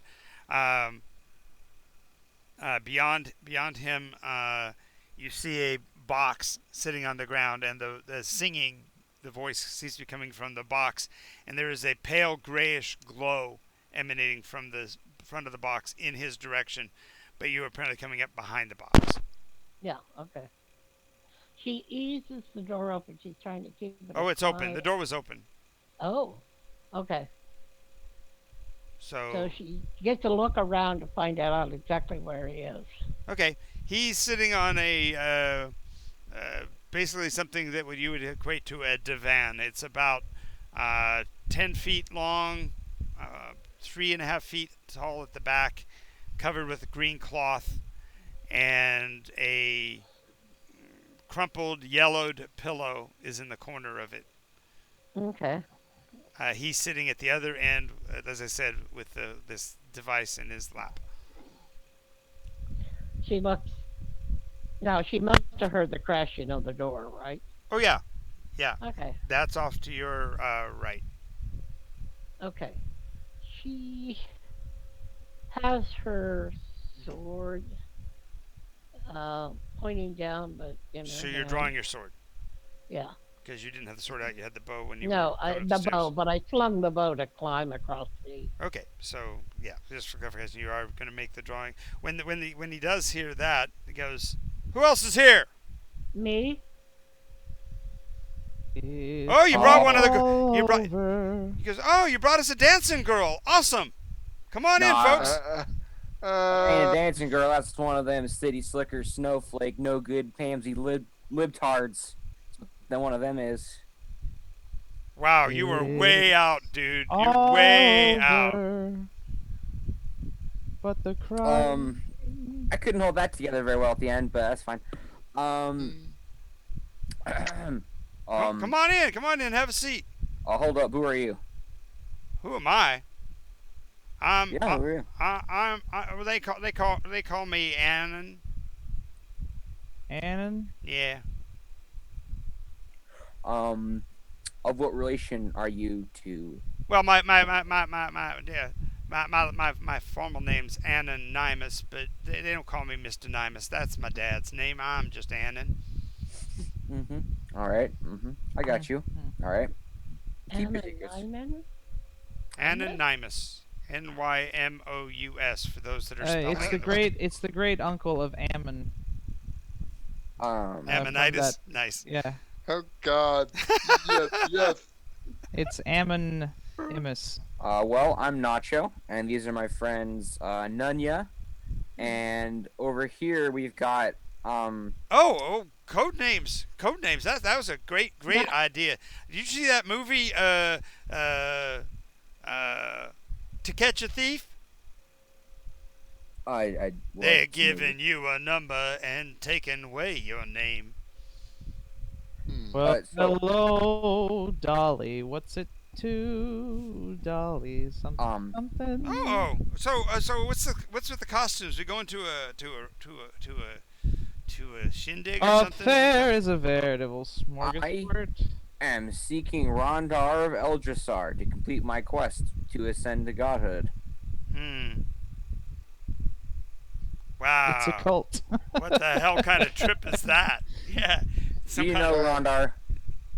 Do I know Rondar? How the hell would I know Rondar? I don't even know who you are. Want to become a 6th level laser lotus? from Very nice. I must worship the flying Buddha that came in on the meteor. from a little ways behind the stairs. Hey, Cord. just for context here, Betty and Barney Hill haven't even been abducted yet. Okay, so the concept of gods coming from the heavens and stuff hasn't actually become public knowledge. This is before Von Daniken has even written Chariots of the Gods, so the very concepts of God being from outer space doesn't even enter into it. There's only one God, and He is the God of this nation, no matter what you talk about, unless Okay. you're Buddhist, in which case you're just a foreigner. Wrong That's approach. yeah, you're just ahead of your time Ahem. by about 30 years. The gods gave me a quest Gods, to gods, obtain power. gods. Yes. You're one of them Uh-huh. pagans. I worship power. Well, What do you? worship. Power. Oh, Ooh. so you're an Amway. Okay, that explains a lot. No, I'm Cord. No, you're in Amway. Those are the guys that are seeking power through I'm economics. gonna have a stroke. This is. I'm Cord. Thank you very much. Well, come on, have a sit. You guys want a brew? I got some brew. He gets up and walks to the fridge. I to the metal don't box. want to set the world on fire. I just want to Want. start Rondar. a flame in your heart. Look. Cord, I don't think we're where anybody here knows anything about that. Who are you, new person? I don't know your name. And how do you know my name? We're in a dream. Because I've been traveling with you. For like all My- of 5 seconds. 2 my days. lord, Who? can I please come up the stairs? I'm a little, like, there is a lot with you and Praxis We're and... already in the room. Yeah, you come on up. You're already in. Okay. You already made it Okay. inside. The guy's getting out. Pulls out what looks to be at first glance it looks like a cube, but as he turns towards you, you see that it's actually 6 small cylinders connected by an almost invisible connector. As he makes a satisfying snapping sound as he pulls the first of the cans free from it, and he tosses it to Cord. On the side of it, it says Pabst, P-A-B-S-T, and it's inside of an emblem printed on the side of the can that looks like a blue ribbon. Absolutely. My cousin married Pep's Blue Ribbon Jr. Bob. Yep. Bob. Oh, No. poke it. Okay, you poke it with your finger. Okay, so he hands each one of you one of these. Hmm. Oh, and when he sees Islamir, he's like, "Come over here and sit by me, sweetie." Pats the little divan. It's just barely wide enough for 2 people. Ugh. I'll go over and sit next to him. Okay. Make a con save. That's 15. Okay. You settle into it, and you do take well more than your share, so he's squished a little bit. You guys are hip to hip in this chair. He looks at you with the glare, and he says, "Well, then, just sit over there," and points to another chair for you to sit in, Samir. Okay, she walks over and kind of looks at this chair and He says, "Does your daddy let you drink?" how old do you think I am? Well, I hate to say it this way, and he looks around at all the guys in the room, says, "Old enough to bleed and old enough to breed." Hey, how do you open this can? Oh, he says, you pull the little ring. There's a ring that comes with it. You just pull in the ring. My finger's too big. Can you open it for me, please? Yeah, your finger would be way Yeah. too big. Yeah. So he does, pulls the tab, hands it back to you. He says, "Now just pull the ring off. You can use both fingers if you need to." Pop it open. Well, Oh. while they're getting acquainted, Traxxas is gonna kind of wander Sure. and see if he can spy the boys' room. Okay. This area up here is resigned to a kitchenette area, which is right alongside the living room, which is just the largest of the rooms. There is the side room where the wonderfully charming pictures are on the walls around the bed, and across from that is a cabinet with an honest-to-God padlock locking mechanism holding the door closed. Across the side of the lock, it says in big letters emblazoned in the metal, "Master," M-A-S-T-E-R. Ooh. But there are no other rooms up here. If I was a rogue, that would be tempting.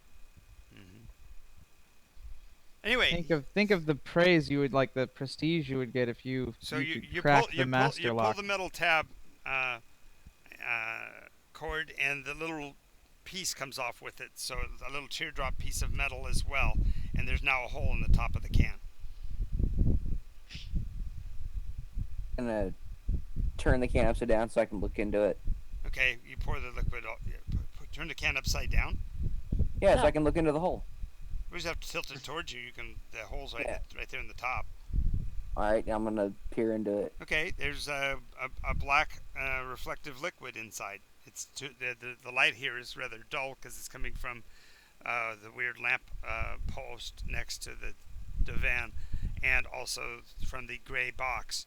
And about this time, as you're looking at the can, you're looking past it, and you see there is an image of a girl dancing on top in the little gray box. She's black and white, and she's doing this little two-step, and you can hear the clatter of her toes because it's tap dancing that you're watching.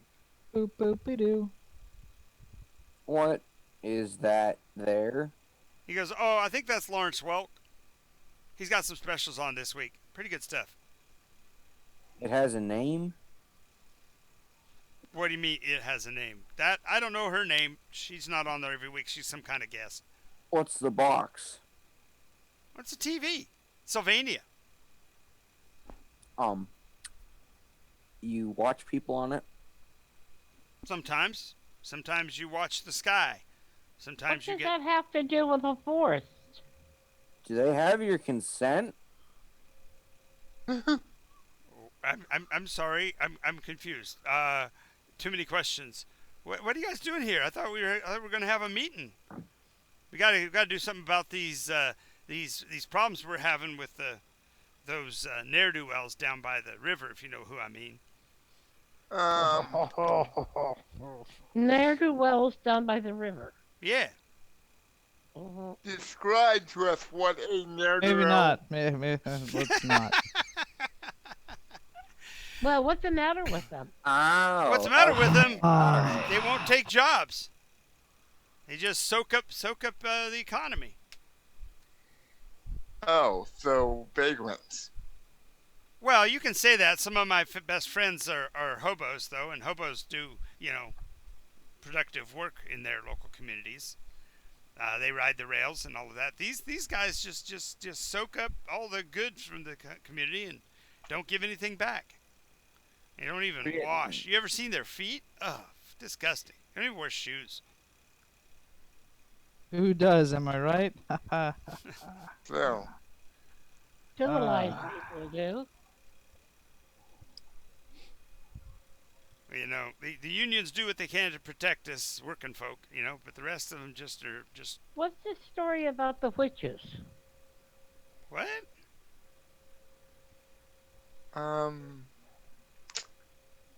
What are you talking about? What witches?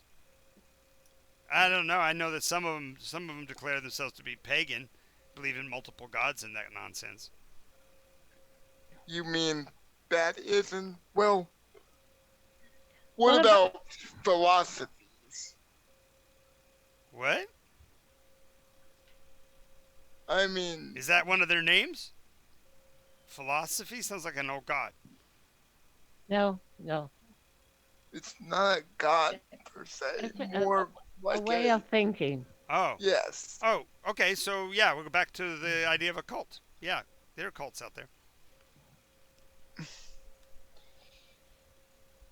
Okay. Okay. He seems to be living in a different world. By the way, he opened his Pabst can and puts it to his lips and guzzles it down. You hear the loud, throaty swallowing sounds as he's. Yeah. I'll take a swig of mine.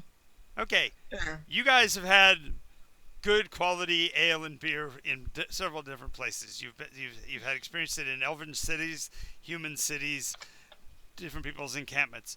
This tastes like ice cold piss. What is this? That's Pabst. I got a brewery right down the street here. Maybe 20 paces, and I can get free cartons if I take people down there and walk them through the tour. It was bubbly. Maybe somebody should teach him how to brew a proper brew. That's not too bad. It's cold. Never Yeah, drank anything. but You've never been handed an ice cold can before. I promise you. So that was a different experience as well. yeah. But the beer itself is literally just like, what is this? Yeah, I think if you look on the side of the can, it'll tell you that it's a lager, but I don't know. It could be a pilsner. I don't know. Mm-mm-mm. Can't we put it down? Okay. Hey, where did Traxxas go? Traxxas! I think he's off exploring. What? Your friends? You got a friend? Oh, you got a friend that's got the guitar. That's a long damn guitar. Know any good Yeah. songs? Maybe some Bob Dylan. And Meta, you guys are dicks. Sorry. I just want to, You just share the pain. Yeah, well, not really. great. Anyway, anyway. Don't worry about it. You don't have to come back yet. I mean, they ask about you. Yeah, he mentions. So the vagrant. Hey, if you're back there, the toilet paper's right there next to the box. You gotta open the door. Hey, vagrants. Do you have an army of vagrants that you need vanquished? Army? Yes. Well, really, a little town like Lakeville probably only has about 8 or 10 of them, but they are such a problem when you go to the store. You know, they're begging all the time. It's awful. They don't. No, the girls are alright, I suppose. They stick flowers in your hair and tell you that Jesus loves you. But Oh, is that Jesus person? Why does Jesus love so much? so you know Jesus. I don't know Jesus. Oh, well, I should. Never heard of him. I never been much of a witness, but I could share with you my story if you wanted. Could you just tell me about this Jesus person?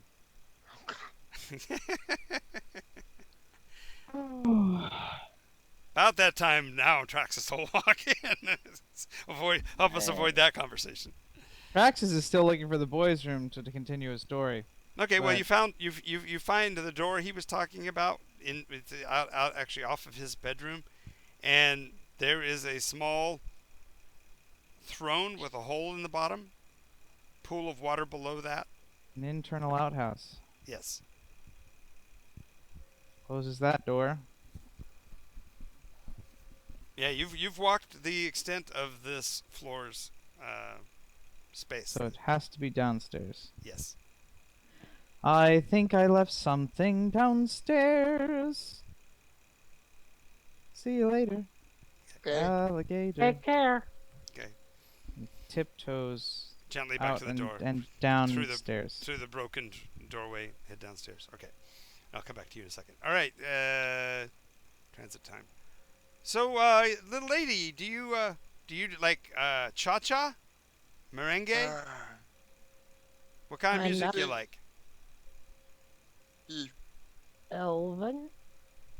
Oh, Elvis! Excellent. I do have a collection of that. And he hops up and runs across the room, and opens a cabinet, pulls out a little box, opens the box, and you see it has an armature and a little knob and a tiny spindle and what looks like a sideways spinning wheel. Reaches back into the box and pulls out a flat disc that's black with a purplish center, and puts it onto the spindle and flips the little switch, and it starts to spin. As it's starting to spin, he drops the needle onto the little armature, and the surface of the armature has a tiny needle that comes in contact with the cylinder, and now you're hearing the beginning notes of Rock Around the Clock. And the guy turns to you and starts shaking his hips and wobbling his knee as he walks towards you. So, can I have this dance, little lady? Oh. Oh, I don't know that dance. Oh, I'll show you. It's real easy. Uh, He offers you his hand. She'll stand up. Okay, so he shows you basically the Elvis pelvis moves, the shaking of the hips and the rolling of the one knee as you shift your weight from one foot to the other. Moving your arms a little effectively as you're dancing. She will copy him. But, He get looks. over. As soon as you start dancing, the glee on his face it becomes ecstasy. He's clearly enjoying this moment. Cord, you're completely now not being the center of attention, and he's busy doing that. Your knees are up around your chin in this divan because you sink in so low in the foam padding. It is really comfortable, but it's really ungainly to climb into or out of. The little box has changed, and the little girl that was on there has been replaced by what looks like a group of bards, all performing at once, creating a rather pleasant, but I don't know how to describe it, dismal melody. I know what this thing is. It's like that little glass device that the others had that captured me losing to Yumara in that arm wrestling contest. Exactly. You do remember. Yes, you've seen such monitors, but this one's huge and ungainly, and you don't see any input access. There's no, it's not like the other one where there was a little eyeball kind of thing on it. There's no way to send out from it. Well, I'm gonna talk to the bards, I guess. Hopefully they speak back. They don't. They're still performing. Okay, well. As you shift your weight, though, you hear a slight ringing sound from your foot. And you look down and you realize you kicked a small square box with an inclined face and a series of numbers and letters around the outside of a small disc, similar in shape, at least, to the one that's playing the music. That's An old telephone, a desktop telephone. wow. So what? And- It has a weird spirally tail attached to a meaty club that is laying over its back. This is the weirdest contraption I've seen since coming into this house. Friend, Guy looks If you- over. Yeah? if you do not know who Rondar is, may you point me in the direction of Rondar, please. Well, he says, you got the phone. Look him up in information. All right. I'm gonna. Is there any information? What's that? Well, on the face, it has under the O, the letters OPER. Under the one, I'm not going to do all of them, but under the one is ABC and DEF. There is no O in the alphabet. Or what's the other one? I. There's no I or O in the alphabet. Okay, I'm gonna go look around the house for Rondar. Okay, you find the room full of pictures of girls. What? A room with pictures of girls all over the walls. Is that the one I'm in? if you went looking, that's the primary room you'll find on the floor. Okay. There's also a appliance that smells like a cook fire, and there are spatters of ash and stuff on the top surface, but the only light you see is coming from 4 tiny little flames just below the edges of the circles that make up the top. So there's 4 circles, and each one of them has its own little glowing blue light. Am I still in the room with our host? Well, you've drifted to the other end of his little kitchenette area of his apartment, if you will. So you're not directly in line of sight with him. So you're aware that there was a tornado just a few minutes ago, right? Hey, we live in Tornado Alley, of course.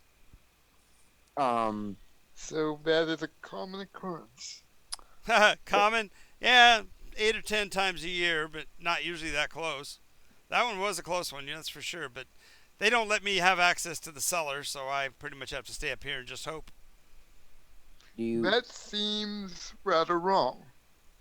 Well, kind of, when you have a record like mine, people have a right to protect themselves. So, as an ex-con, you know, you get used to people doing things like this. It's not a big deal. It's the world we live in.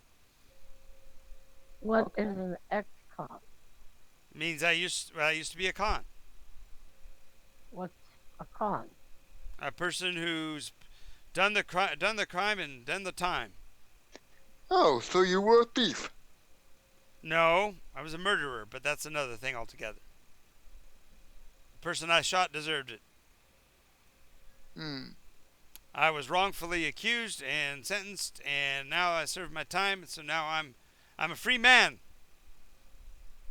Apparently, you were not forgiven for your crime if they won't allow you to seek shelter. No, with that's them. just the selfishness of people today. You know, they just don't understand. Guy makes one mistake in his life, and now he's paying for it forever.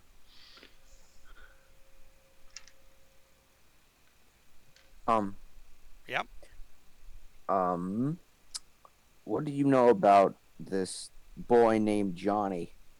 Oh, that little firecracker. He's smart as shit.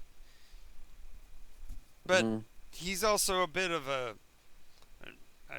he's not a problem for me. He's nice and quiet. But that sister of his, Jenny, she's a cute little spitfire. And, well, let's just say I could get myself in some serious trouble with that little one. All right. She seems to be of the same. What does she do? What does she do? She's 5. She's 5 years old? Yeah, she'll be 6 this summer. Kids can be a handful. I do not understand the way she looks at us. So similar to that. Oh, you met him. You met the Albans then. Yes. The Albans? Yeah, that's what Ronnie calls himself. That's his last name, the Albans. The Albans, okay. Yeah, we met them shortly before the We met the children. Yeah, the children shortly before the tornado. Oh, are you casing the joint? Because I got to protect the property if you are. No. No, we Please. mean the property or the family no harm. We just Yeah, In meta, remember, we only came here to get shelter from the storm. yeah. Right. Yes. Which Right. would be a perfectly fine thing to say. Right. We were when the tornado hit, we were merely seeking shelter. Sure. I get it. Anyway, want another can? I guess I got some, I also have some what's the other one I got in here? I got oh gosh. Oh, I got some Schlitz, and they had Hipster Schlitz. yeah. I guess I'll bring you a Schlitz. Sure, no problem.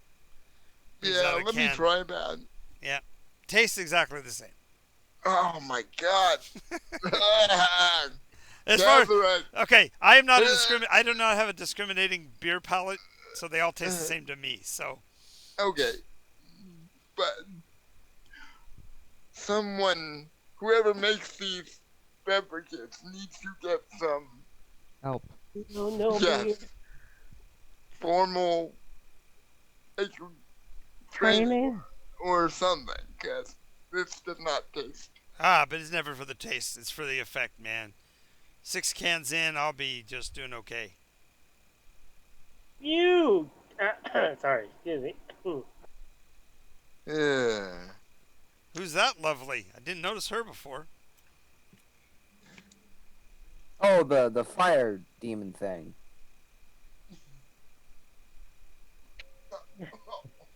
Get me into this conversation, John. You're the one that brought yourself into it, so therefore, yeah. Is he? Was Oh, she? by the way, is it you and Anon have been dancing for a while, and he kind of gets a little tired. He says, "Man, you got a lot of energy, sweetie." Well, thank you. Yeah. Maybe a little bit later, you and I can maybe. Well, Let's see John thread this needle. Yes. She kind of looks at him and says, "I don't think so." oh, Oh, you saved him. yes. As soon as you say that, Anon goes back to the fridge and pulls out a bottle. It's oversized. It looks like, well, it's a Magnum. And he goes, I was saving this for Christmas, but it ain't Christmas yet, and I figured I got to have another sale down there at Kmart. So why don't we all have some of this? And he pulls out some cups from a dispenser, and they're all about 4 ounces, little tiny cups. And Wait a minute. You're an adult, so why can you talk to us? why can I talk to you? What are you Yeah. talking about? Everybody talks to people. Right? What do I look like to you? Oh. I Uh, get- you're over tall. You're dressed for some kind of costume party, and you got that funky long hammer there beside you. Okay. Pours the little glasses with the brownish So, purple liquid. Passes them around. I Honey am. said we're part of his imagination. On the bottle, But this- on the side of the bottle, it says Muscat, Muscat. Wait a minute. Hey, are you part of Johnny's imagination? Only part of only part of me that's ever affected that world happened about 3 weeks ago. And he points over at the floor, and there's a hole about 1.5 inches diameter in the floor. Was that a Uh, gun? What do you mean about his imagination? Well, I don't know. I mean, Johnny said we're part of his imagination, and no one else can talk to us but children. And this is the first person we've come across that can talk to us who's not a child, so maybe I was thinking that Johnny conjured this thing too. hmm. It was just a pet theory. Well, he just points over at the hole. I'm gonna walk over and examine it, but still kind of looking at my drink like I'm unsure because everything he's given me has tasted like just bad. So, Did you create that hole with one of your firearms? Look, I just was cleaning my 38, and it happened to go off. Now, at this point, as the Kasarak lines up on the hole and looks down into it, he will see Traxxas walking into the house down below. The door, Travis, that you had seen originally, opens into a kitchen area with a table and chairs, and the smell of cooked food. A white box in the corner that says AMANA down the front of the handle. Amana. And to its right is a unit built into the wall, has a door in the front of it just next to the water basin. He moves past those all and squeezes past, goes into the further rooms. Okay. So you just saw basically Traxxas entering the building down below. How far down does the hole look? Oh, 1 story, 8 feet, It's and just in a the hole ground, in the wooden floor. and in the linoleum at the base of the corner of the table, you can still see the shiny butt of the bullet in the floor. What the hell? Okay. It's basically positioned where if a child had been playing on the floor, it would have taken out the child. Oh, you're an ex-murderer, and you're given a weapon. Why? Oh, is I that? didn't. I wasn't given it. I bought it. I went down to Chicago. It's not hard to find people in Chicago that'll sell you a gun. What are you doing here with his family?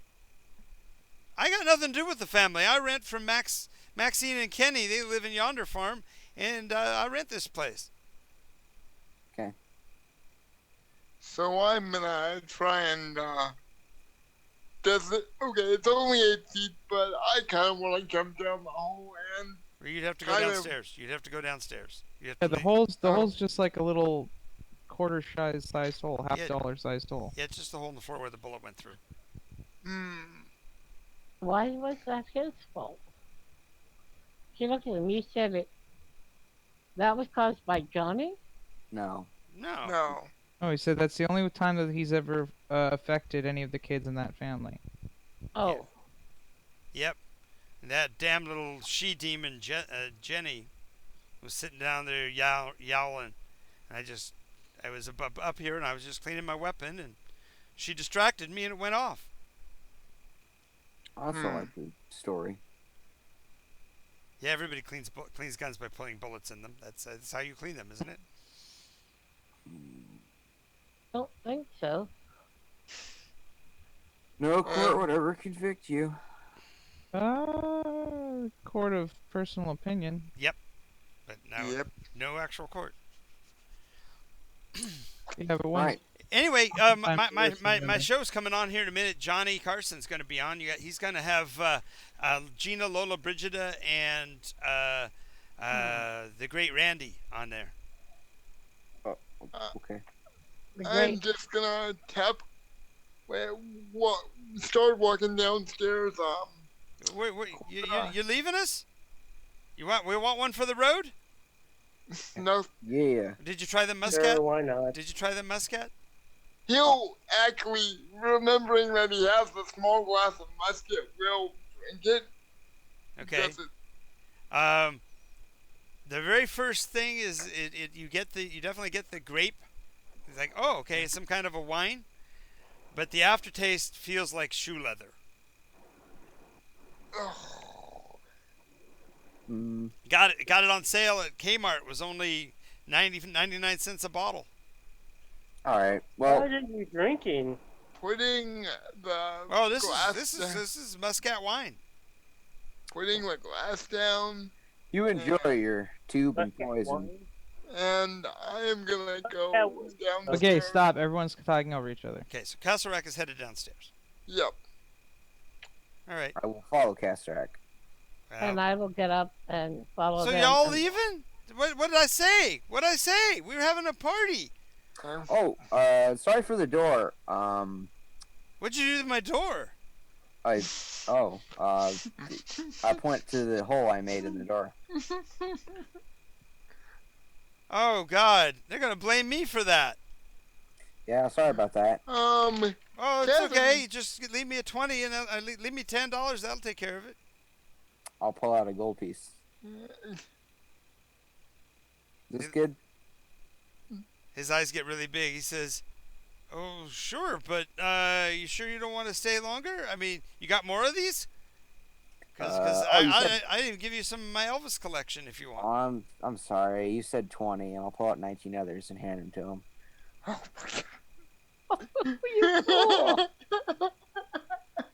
I apologize. I pulled out one. Right. As you guys head down the stairs, you hear him head into his bedroom and start rustling around in there. As I leave, can I possibly do Okay, what? now we got to cover the time that Traxxas had downstairs by himself. So Okay. Traxxas, you're in the house. The living room has a long black, what looks like leather couch, but the black leather is extremely wrinkly and poofy, like it's stuffed to capacity. Across from it is a box like the one upstairs, but this one is larger and has a slight green tint to the now off screen. There are knobs and buttons on the side of it, and on the top of it is a weird wire contraption.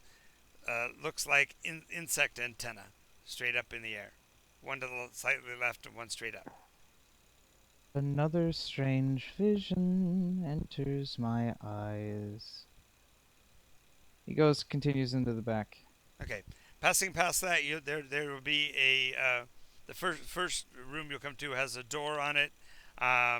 It has a little wooden thing hanging from the door that says, "Do not disturb parents' room." Well, he's not going to disturb that. Sign says not to. And beside that is a pair of rooms, one to the left to the right, and between them is a third room that's attached to both of them. So that door is standing open from the front, but it has additionally doors to the left and doors to the right. It's literally a Jack and Jill bathroom. Mm-hmm. So he opens the right door first? Okay, open the right door. There's a pair of bunk beds, top and bottom, all clad in pinks. The lower bed is more pink, a brighter pink. The upper one is more faded, arguably older bedding. And there are a lot more stuffed animals on the upper bed than on the lower. So he'll go into the left-hand room. Okay. Open the left-hand room. There is a surprisingly disorganized affair. It looks like whatever the kid was doing, he did a lot of different things. So the Lego box is open and there are Legos on the floor and on the windowsill. There's a Tinker Toy box and a few of those are suspended from the end of his bed. There's just it looks like he does a lot of different stuff, but all of it at the same time. He looks around for any books or any notebooks. Okay, so when you do, you're actually able to find underneath some clothing, there is a book rack, and it has on the upper level something called Funk and Wagnall's Compact Encyclopedia, and it's every letter of the alphabet from A to Z, and two numbered volumes that say 1967 and 1968. Huh. The lower level of it has brightly colored books of a wide array of different sizes, several of which are from what look to be a slider box set, and on the outside of it says Dr. Seuss. He opens up the Dr. Seuss books. Okay, so it's the entire series from Cat in the Hat, Hop on Pop. Redfish, Bluefish. Horton, Right. here's a who. No, it's this all the short version, all the short Green books. Eggs and Ham. Green Eggs and Ham. The Walking in my pocket. yeah, there's like 9 books. Star-bellied Sneetches. Yes. With acts. And the other thing is an entire series of 20 books called the Reader's Companion Library. And they are printed weirdly in that either side of the book has a volume reading from the outer edge inward, but they're inverted from each other. So you look at the cover like a regular book, but when you get more than halfway back, the words are upside down because you're actually looking at the other volume. The other book is a double. Just a second. Sorry about that. That's everybody on the staircase. You heard them coming down the stairs because they're all coming down together. So, clump, clump, clump, clump. It's my parents getting home with their puppy. I got you. They have to be announced, you know. Yes. We have to have the proper fanfare of the barks. Well, they missed their friend and Grandma and Grandpa.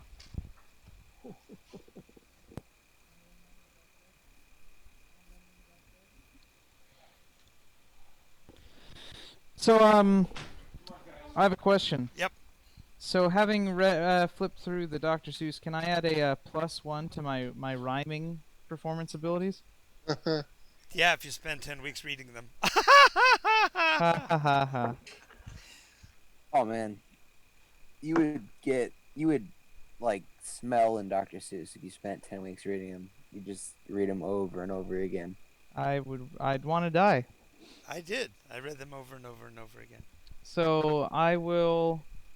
And he died many times. Remember, poetry, puns may be bad, but poetry is verse. So these are all the books. Are there any notebooks? Any handwritten anything? No. Because I know he had a notebook on him. Yes, you don't. I know he was writing things down. I wondered if there was any that he had written. You don't find any yet. The one thing to notice is that some of the names will be. I don't know if they'll be familiar to you or not, but on the meta, you'll find the Adventures of Babar. You'll find Alice in Wonderland, Through the Looking Glass, Tom Sawyer. Tom Sawyer, Tom Thumb, Thumbelina, and on. Cinderella. On and on. Cinderella, Snow White and Rose Red is there. Mm-hmm. I'll take Rose Red. That's No, big. that volume is called Snow White and Rose Red. Oh. Because there were actually two of them, and I didn't know that. Snow White and Rose Red were actually sisters in the story that was, which is in the Tales of Hans Christian Andersen, and it's a flip book. And then the other side from, give me a second, I'll tell you exactly what it was. From Snow White and Rose Red, the other volume was Jack London's Call of the Wild. Talk about a gritty story to put with. No. That Snow White and Rose Red is a gritty story. It makes Jack London look like a light writer. This is the one where Snow White and Rose Red's father takes his sailing ship and goes out across the sea, gets stranded on an island. Imras. While he's there, he sees roses that remind him of his daughters, so he picks the roses and immediately is grabbed by the beast. It's the original Beauty and the Beast story, which is very graphic and harsh compared to the one we think of. The father ends up having to stay in prison for more than 3 years to pay for his crime of stealing roses. And then the only way he's given to be free is that he's told enough about his daughters to demand that one of his daughters come. And the beast is horrible enough that he asks for the younger of the daughters, which is Rose Red, to come live with him. So, one. Okay. Okay. Disney's version is the watered down, blurred out version, the redacted version. Is there anything else in the room of note? Well, like I said, a bunch of there'd be a telescope with only one lens, so you can't even use it, and a bicycle with both tires flat.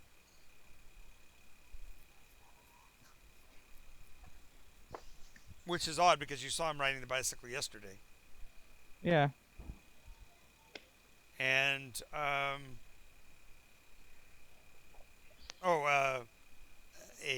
little letterboard that shows grades over the last 3 years, and all they say is A+, A+, A+, A+, A+, A+, A+, A+, A+. He takes the latest one and erases the plus and writes a minus. Nice. You're a mean Just to one. really screw with them. You're a mean one. Yeah. Mr. Grinch. Yeah. Anything hanging from the walls or ceiling? Oh, no. Okay. So one other thing. The window has been coated with plastic so it has a clear cellophane-like material stretched over the glass panes. Why? There's about a quarter of an inch of gap between the plastic and the window glass frame. Oh, to stop the glass.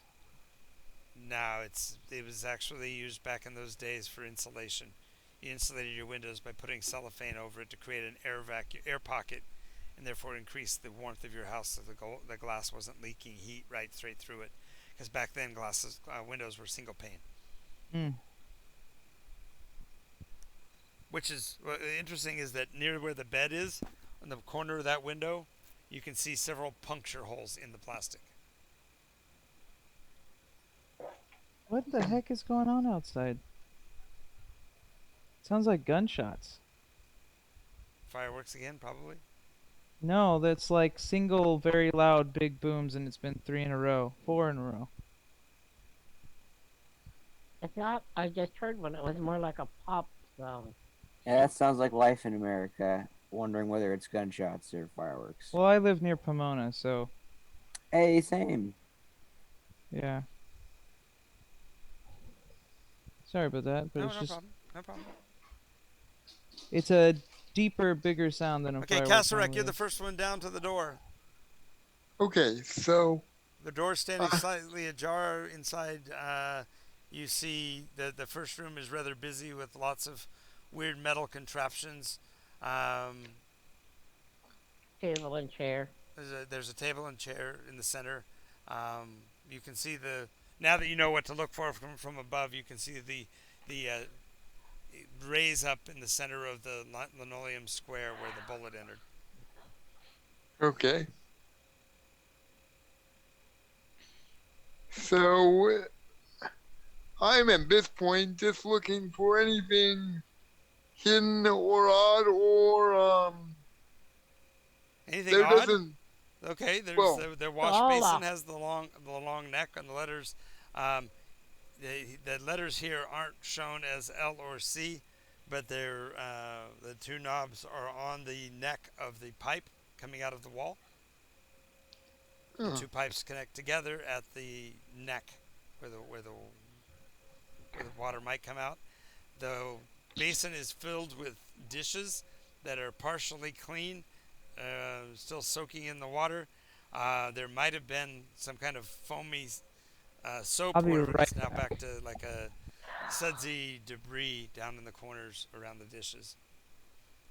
So seeing this, that the dishes are partially clean, I will do prestidigitation on one of the dishes, or do my best to finish the job. Okay. The water is tepid and nasty cold, so prestidigitation will work, but it's going to take a lot of prestidigitations because you only use one per dish, and that's basically 10 seconds each. So you'll be there a while. Well, I'll just clean a couple then, and then kind of move on to the next room. Okay, well, there's also another box on the countertop, big black box with a window in it. The window has some kind of wire, like the wire framing you saw on the fence line, only this is actually inside of the glass. And Okay. the cover of it says AMANA, and then below that in cursive letters, you could barely make out, says radar range. Can I peek through the hole to see what might be inside the box? Assuming it. Yeah, inside the box is just a glass plate. I'm going There's to a try to. there's a knob on the front that's just got a number between 1 and 60.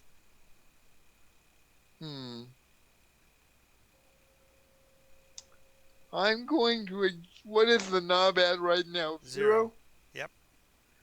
I'm gonna adjust the knob to 2 and see if anything happens. Okay, you turn it to 2. The Yep. box starts to whir. A fan on the back of it starts blowing air out of it.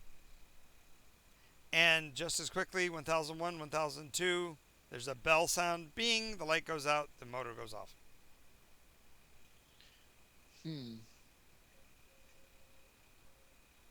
Whatever this is supposed to do, it doesn't seem to last very long.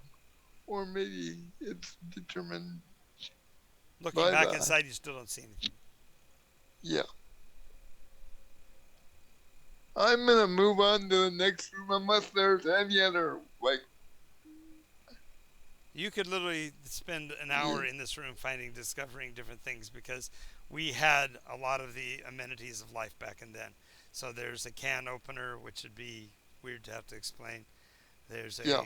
garbage compactor. There's a dishwasher, which my folks never used. Um, And there's you a did a lot washing of machine. dishes, There's right? a washing machine. There's a bucket of clothespins. So you could be here for half an hour, easy, looking for stuff. Yeah, I'm gonna just move on, but make a note of like I may want to come back here, but mainly I'm just either looking for Traxxas or Something if else. I Gotcha. yeah. Okay, Corey, did you come into the room? This is one of the few rooms in the lower level that's going to be tall enough for you because in order to accommodate the upper apartment, they had to cut the rooms down from 12-foot ceilings to 8-foot ceilings. So you're going to be scratching your head on most of the rooms. But this kitchen is the only area that's not actually under I'm back. another part of the house. You're back. What did I miss? Just describing kid stuff in the kitchen for Cool. Castle Tesseract. Yeah. Caserac, don't talk back. Nice. A lot of people do. Corey, Yes. what did you want to do when you know. entered the building? You see Caserac basically inventorying the kitchen. Do I see any banners or anything like that anywhere? Any banners? No, but on the tabletop is some brightly colored paper. No, God protects his house. No. God bless us all. No. There's a reason for that too. We haven't explored that yet. That's actually down the other tunnel. So Hmm. anyway, there's some brightly colored paper in the center of the table. On the top of it in big letters it says sale.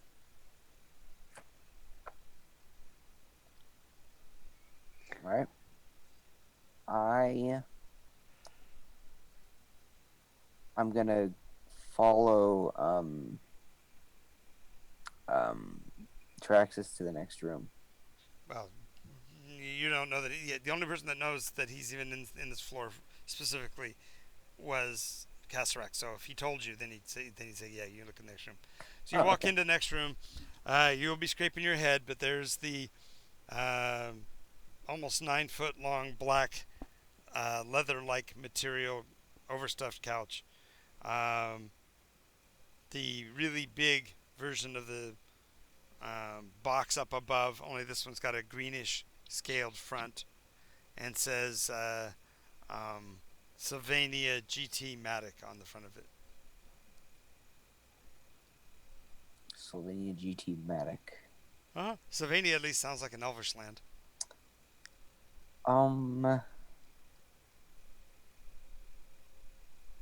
I'll go forward and investigate it some more, I guess. Okay, on the top of it is a weird device that looks like insect antennas. They're made out of a shiny metal, and they look like they would telescope like a spyglass, but they're not.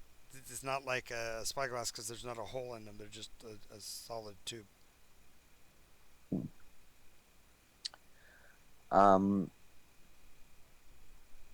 What else is there around this room?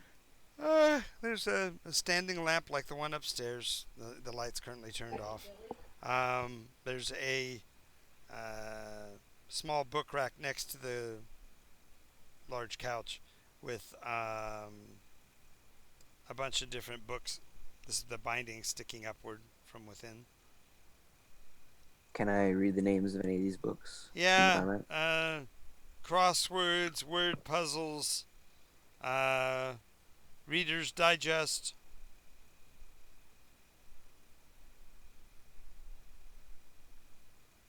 Chicken soup for the soul. No, too early. Extremely. All right. And a black. There would be a black volume on the low table in front of the couch. I forgot to mention. A large black book. It says in gold letters, really brilliantly, Bible? Bible. Bible. This All my intrigues me. Why would this book be placed out so prominently? And apparently it's important. I'm going to step forward and lift the Bible up and look into it. Okay. Has Cord heard any of about the Black Book from Miri? No. Oh, she forgot all about it when we put it back in time. Ooh. He was there, but then it was lost to us, a Just memory. checking. Yep. So when you open it and flip the inside cover, it says originally gifted to Carl Evans Bogart by his grandfather, and lists his children, Vernon, Varden, and Virgie, and their spouses, Ada, Jeanette, and Ronald, and their children, Johnny, Janet, Jason, Jessica, Jennifer, Who's Jenny? and before that I said that wrong. Should have been Cindy, Vernon, Jonathan, Donald, Janet. Trying to get them in the right order. How many kids do they have? Well, they had 3 children. Each child had 2 or 3 kids. So we were John, Janet, and Jennifer. So the whole family tree's there? Yeah, because it's Carl's Bible. It became our family Bible Mm-hmm. because it wasn't his personal study Bible. It was the one that was always sitting at the table at their house. And when mom and dad had their 3rd child, they gave us the Bible. My grandma had this big, huge white and gold one. Yep, same No thing. idea what happened to it.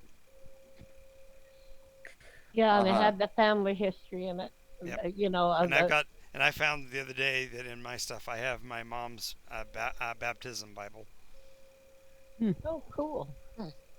My grandma always had the big Bible, and then next to it was this hideous, like, upholstered book with a circular Okay. window in the front, and then it was a picture album on the inside.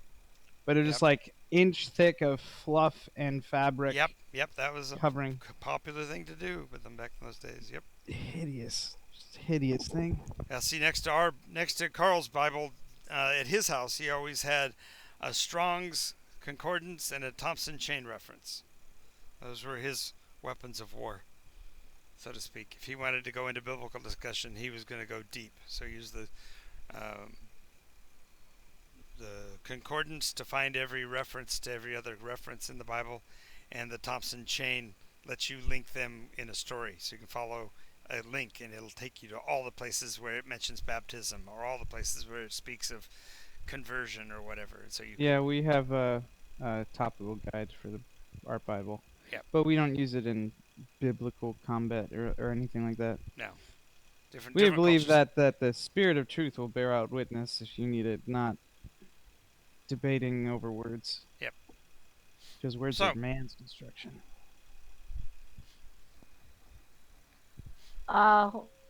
When she comes down, she goes finds Cord.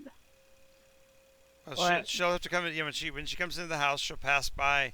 Yeah. Asrak in the kitchen. Kasrak, who's doing his thing, and come into the second room where Cord is looking at basically looking at the television and the other stuff. Is there that's a in the room. fridge? Yeah, there was in the first room, Frigidaire. Oh. Did Sta- I Kasrak thought find a that was casserole what in the fridge? Anna was. Oh, that's right. It was Amana. No, Amana was upstairs. Oh, okay. So this is a Frigidaire. Yeah. So, So yes, Did you you would have find a opened. You casserole? would have opened it and seen a bright light inside, and it fascinates you because you're like the light goes off when you close the door. It seems weird because you wouldn't need the light when you're not inside. Cord, I don't think what you're looking for is here in this place.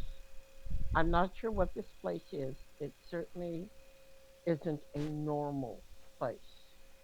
It's kind of like it's in a storm, but I don't remember passing through a storm wall. At about this time, as you say those very words, there is a blinding flash. I mean, it is so bright that it comes through all of the outer windows of the structure, and fills the room with brilliance. And suddenly you find yourselves not in the same space at all. The configuration is still the same. So in this case, Traxxas is in a room where a wooden plywood piece has been suspended from the ceiling with a series of black and silver courses set up like roads across its surface. Um, Between the actual roads, there are probably 50 or 60 small modules that remind you somewhat of that uh, vehicle that ran over Cord earlier. Just different sizes and shapes and colors. Some of them have numbers on them, some of them don't. There's a strong smell of machine oil.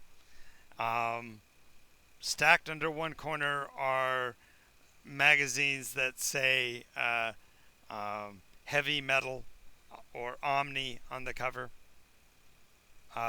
Against one wall, you see a rack of books. There must be 40 volumes, all tall, thin books, the thickest of which you can read even across the room says Dungeon Master's Guide down the spine. No. Terrifying. So the proposition. whole scene just, I don't. think That's this what place you is- see. Meanwhile,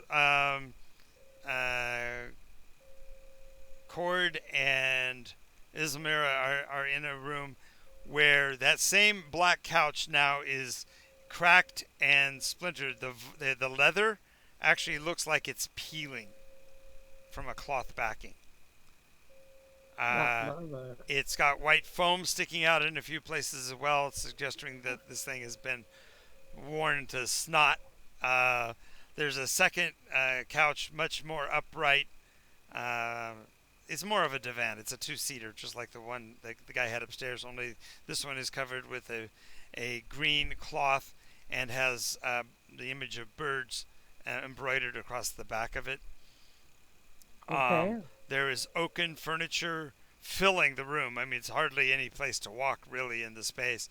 But that includes arches that go over the doorways, and they are just filled with plant life. But you can immediately see that they are not alive. There's dust all over the leaves, and they've got weird plastic connectors or end pieces that make no sense where there aren't any leaves. Yeah. There's a stand-up picture of the family, including all of them, and showing Jennifer in a bobbed haircut, Janet with hair down over her shoulders, and John with hair to be envied like a lion's mane all around his head. He must be maybe 15 or 16 in the picture. The box, the viewing box, like you were looking at before, now is almost 3 feet across, and instead of green, you can see, if you look really close, little combinations of 3 dots: red, green, and yellow. Red, blue, and yellow. Red, blue, and green. And then isn't it? down, no, red, blue, and yellow, and down in the bottom of the corner of the screen it says Trinitron. Should be red, green, blue, shouldn't it? Yeah, it is red, green, and blue. Not yellow. Yellow is subtracted. Blue will overcome the okay. green and give you I yellow. thought their icon included yellow, but I can go back and look No. for that. So, yeah, that was always I considered very strange.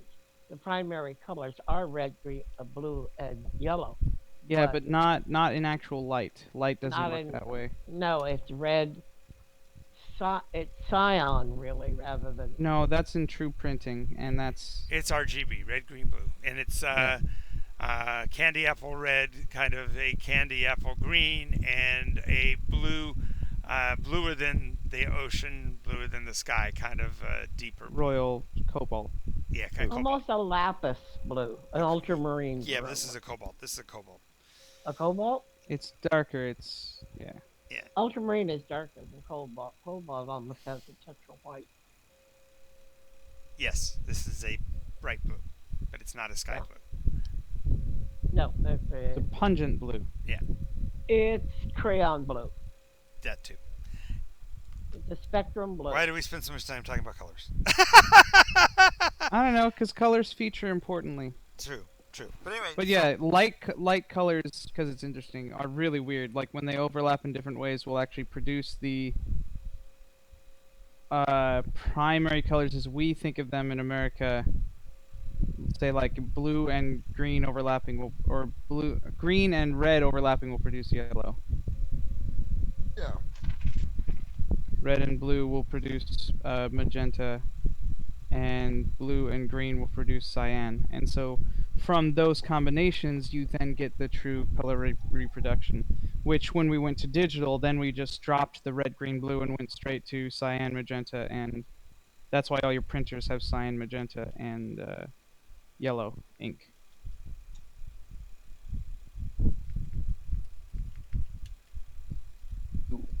There we go. I posted the no, I sent the wrong one. Ack! It's the Yale key lock again. Stop. Hello. I like the color of it though. I love brass. Brass and gold. I copied the image, but I About didn't what? copy in the copy. I didn't, apparently.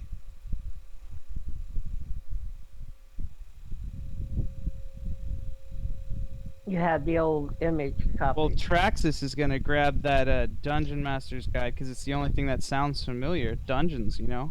Yep. Yeah. Yep, and if you remember the old original DM's guide, it's full of very, very small print. It says really nothing for page after page after page till you finally get to the charts. Yeah. Third. Yeah. Oh.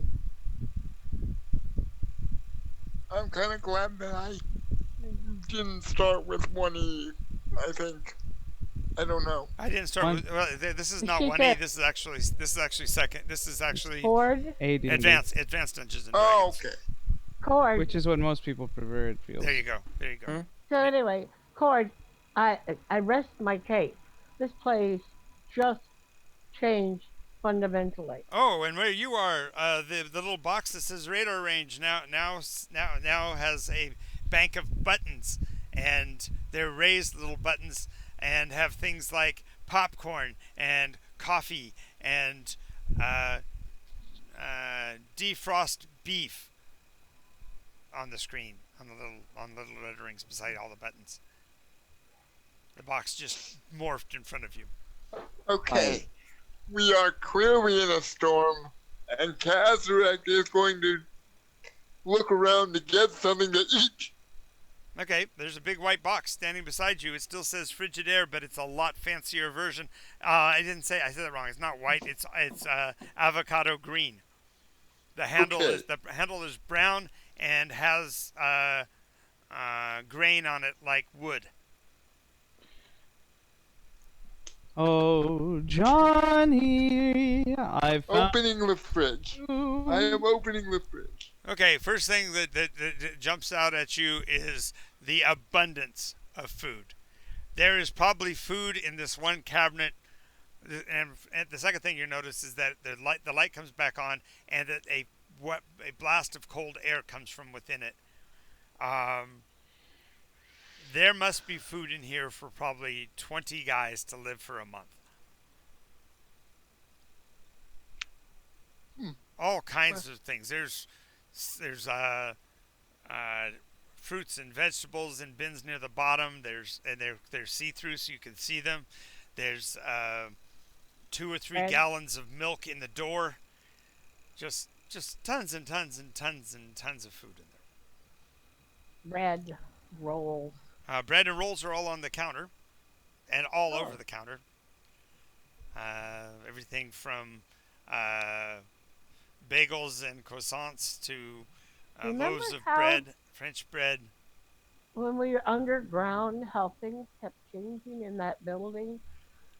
So at first we saw the child was very young, and then he was older, and then he was older. This seems to be following pretty much the same path, but it's so random. I understood storms tended to be settled places that were under somebody's control, that were kind of like within themselves immutable. You haven't This really one- been in any though. Door. Okay. The door to the house. You hear a rattle first, and a ringing of metal, and before you guys actually even respond, a long-haired girl comes in. She's got very dark eyeliner around her eyes, so she has an Egyptian cat look to her face. Rouge on her cheeks to make her look ostensibly older. And she's wearing a top that is demonstrating quite clearly that she is not wearing any uplifting undergarments. Of course, that would be normal for your folks, so it's not going to be that big of a deal. But her shirt is open far enough that you can see right between her cleavage, right down to her belly button. Okay. She has 4 earring holes in her right ear and 3 in her left. And she walked right by everybody in the living room as if they're not even there. Heads right straight to the kitchen, walks right up to the refrigerator, stares at it kind of surprisingly to see the door open.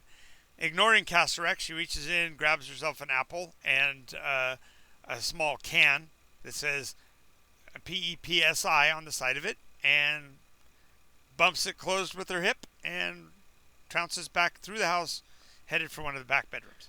Okay, so before he leaves the kitchen, I will open the freaking refrigerator again just to see if that draws her attention. Oh yeah, she hears it pop open. She goes, huh. Comes back in, adjusts some of the stuff inside, because the door seal is actually magnetic, but you wouldn't know that yet. But anyway, she moves stuff around to make sure that nothing's in the way of the door frame. You see, when you have an overstuffed fridge, it popping open is not quite as surprising as you might otherwise think. So she rearranges everything and then makes sure it's satisfyingly closed, and then leaves again. I'm gonna drop the Bible. Okay. I'm gonna open it, grab an apple, and I guess a PEPSI, because Catherine has no idea what that is, but Okay, but the good news is that it looks similar. It's got the same kind of ring attachment on the top, but it looks weird. It doesn't look the same. The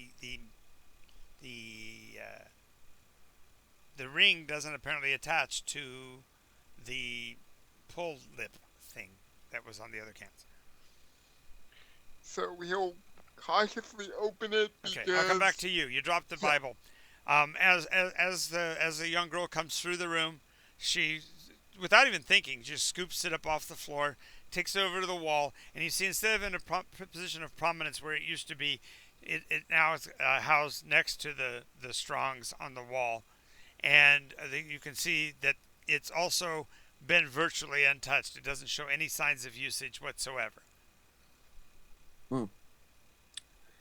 I'm gonna say hello. Without another glance back your direction, she heads down the hallway and turns into a side door of the room. Okay, you picked up the DM's guide. You've been flipping through it. Mm-hmm. I've Actually, when you pick it up, it feels sticky. Like your fingers on it almost don't pull free. You have to, when you pull away from it, the indentations of the material that you were looking at pulls away, kind of like silly putty.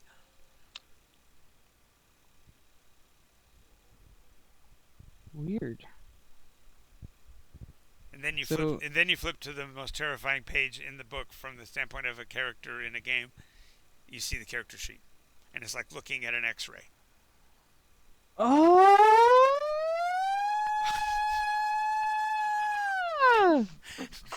So everybody else hears that scream.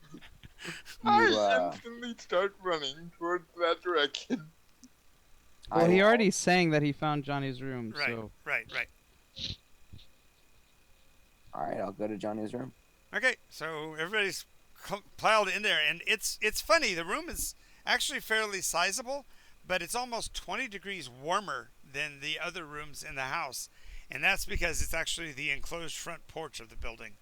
That's where Johnny got to live. So he got extra space to keep all of his stuff, but I didn't have climate control, so that's why you don't find Johnny in his room. Johnny's at the city library because his room sucked. Yeah, you got no just like now. Cord, this person doesn't even see us. Yeah. I really think if you want to continue on your quest, it's not here. I agree. I haven't. No one knows anything about Rondar. I don't even know what we're doing here. So I think the best thing for us to do is to leave this place, whatever it Hey, is. Gene and Meta, Yeah? you just kind of squashed my scene. Oh, I'm sorry. Yeah, just for clarification. Okay. I just want to let you know. Okay. Well then. Because you had the scene with the girl and all of that just a minute ago. So he's Okay. He's in this room by himself. Well, still for I a had few screamed when I found the character sheet in the Dungeon Right. Master's Guide, and everyone was coming, and then you Right. stopped it. months. Sorry. Sorry. Okay, so you screamed. You got Has anyone come? they're Yes. they're, Yep. they're coming. They're there. I followed Cord. Yeah, they did say they were all coming to the room. So take it away. Look at what I found. This is Johnny's room. Look at this page. What is a charisma score? Shit. I don't know. What is that? Well, you guys looking at it, the page is somewhat entrancing to you only because you see a silhouette of yourself on the page. What is that thing you have? It's a Dungeon Master's Guide. No. How come I can? Sorry. Go ahead. It guides you through dungeons? Apparently, but it has statuses. What Stati. are the words in that book? What do they say? They say all kinds of things of monsters and kings, of battles and swords and magics I have never heard before. Look, this section on bards, just like me. Maybe you might learn a new tune. I don't know. All right. I personally think we should take that book with us. I agree. Wholesale.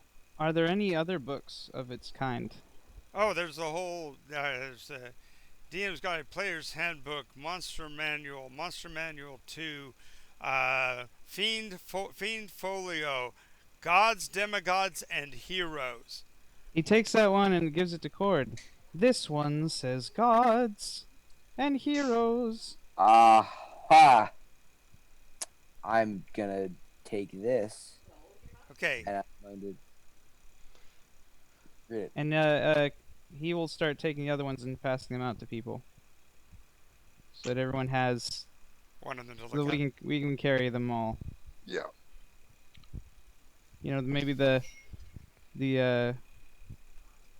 monster guide to the druid. Yep. He deals with beasts, and maybe the fiend folio for the archer. Player's handbook he'll hold on to. Very nice. We I- have found the jackpot. I honestly think that if we leave this place, these things will not be with us, but we can try.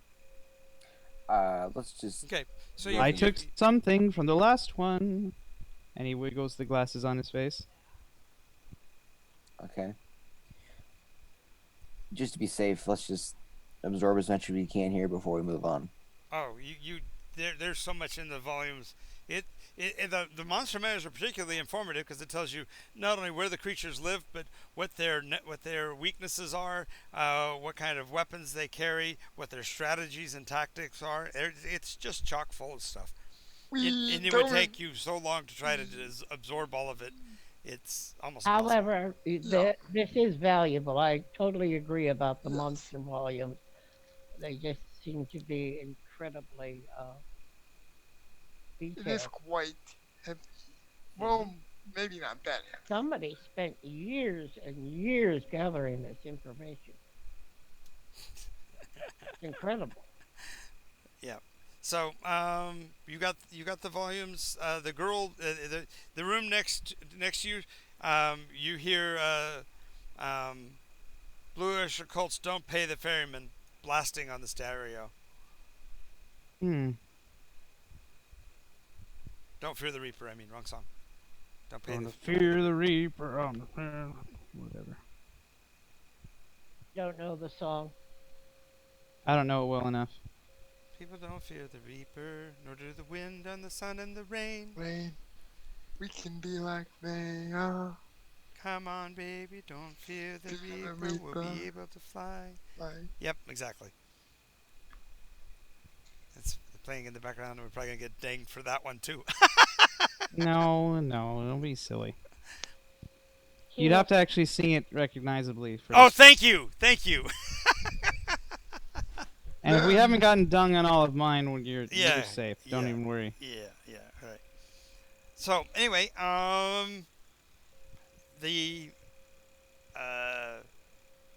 the door. You hear the rattle at the door again, and a voice calls out, "I'm home," and it's a woman's voice.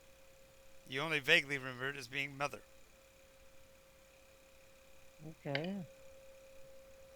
It doesn't have Hello, any. mother dear. You realize before the children saw us, I wonder now if it's only the parents that can see us. Anyway, the woman rustles around in the kitchen. You hear a crumple of paper.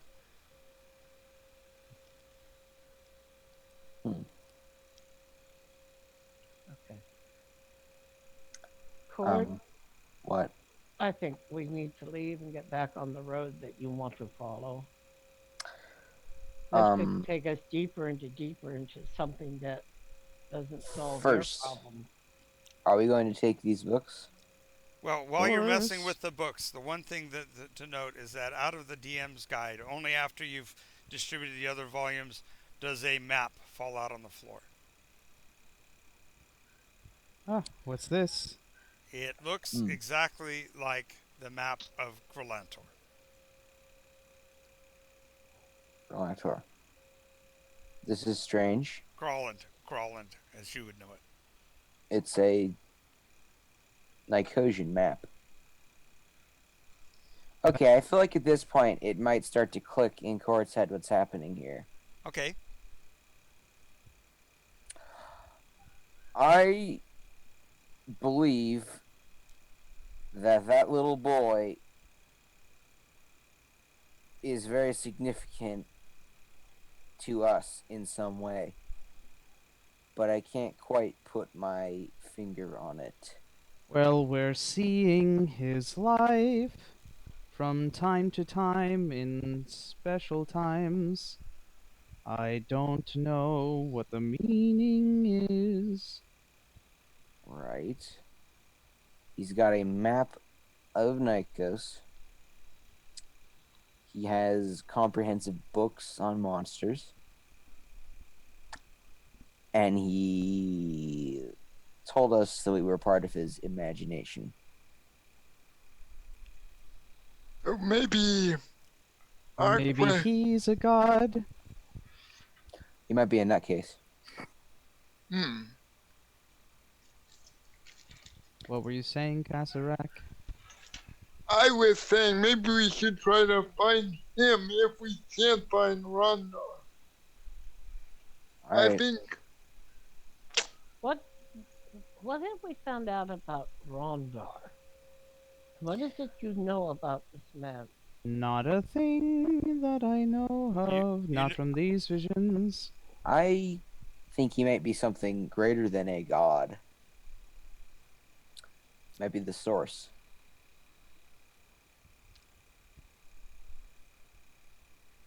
Kind of looked at you. What do you mean greater than a god? Well, the question was, who is Rondar? You know, you met Rondar once. Remember, he said he would be glad to be your mentor. Right. Yes. So you have met him. So he is And not. He is not this Johnny. Mm-hmm. Right. I know. I just was clarifying. She opens up the map. Yep. If you don't mind. It doesn't have to open up. It's just one page. Just one page. She looks at it. It's drawn on hex paper, Okay. which is strange. You've never seen hex paper before. No, I haven't. Down in the bottom of the corner, it says a little C symbol with a circle around it, TSR, INC.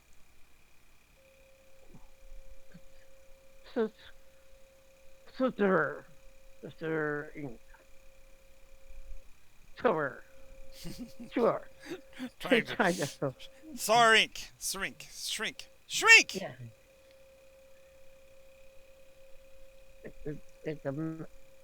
Does it say Nikos on it, or is it just things that are familiar on it? No, the map outline is Growlin. The name of some of the countries are similar. So instead of Bylos, there is a place called Babel, Babyl.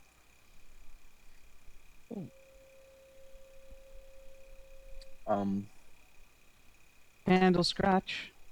That's the other map. Oh, is it? That's on Yarlum.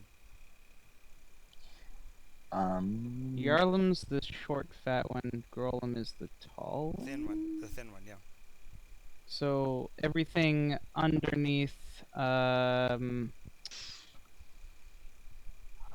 what's it called? Corcorum. Yeah. Concordia. And Concordia is actually on the third one, Norden. Yeah. So the third one's not there. Concordia's not there. Right. So Concordia is not there, and neither is Corcorum. This is Grolin, so it's got what did I call it originally? Oh, No, it was no, called the Great Grolin. Plains. Great Plains. Did their name switch? Because the Grolum is the small one. Let me go pull them up.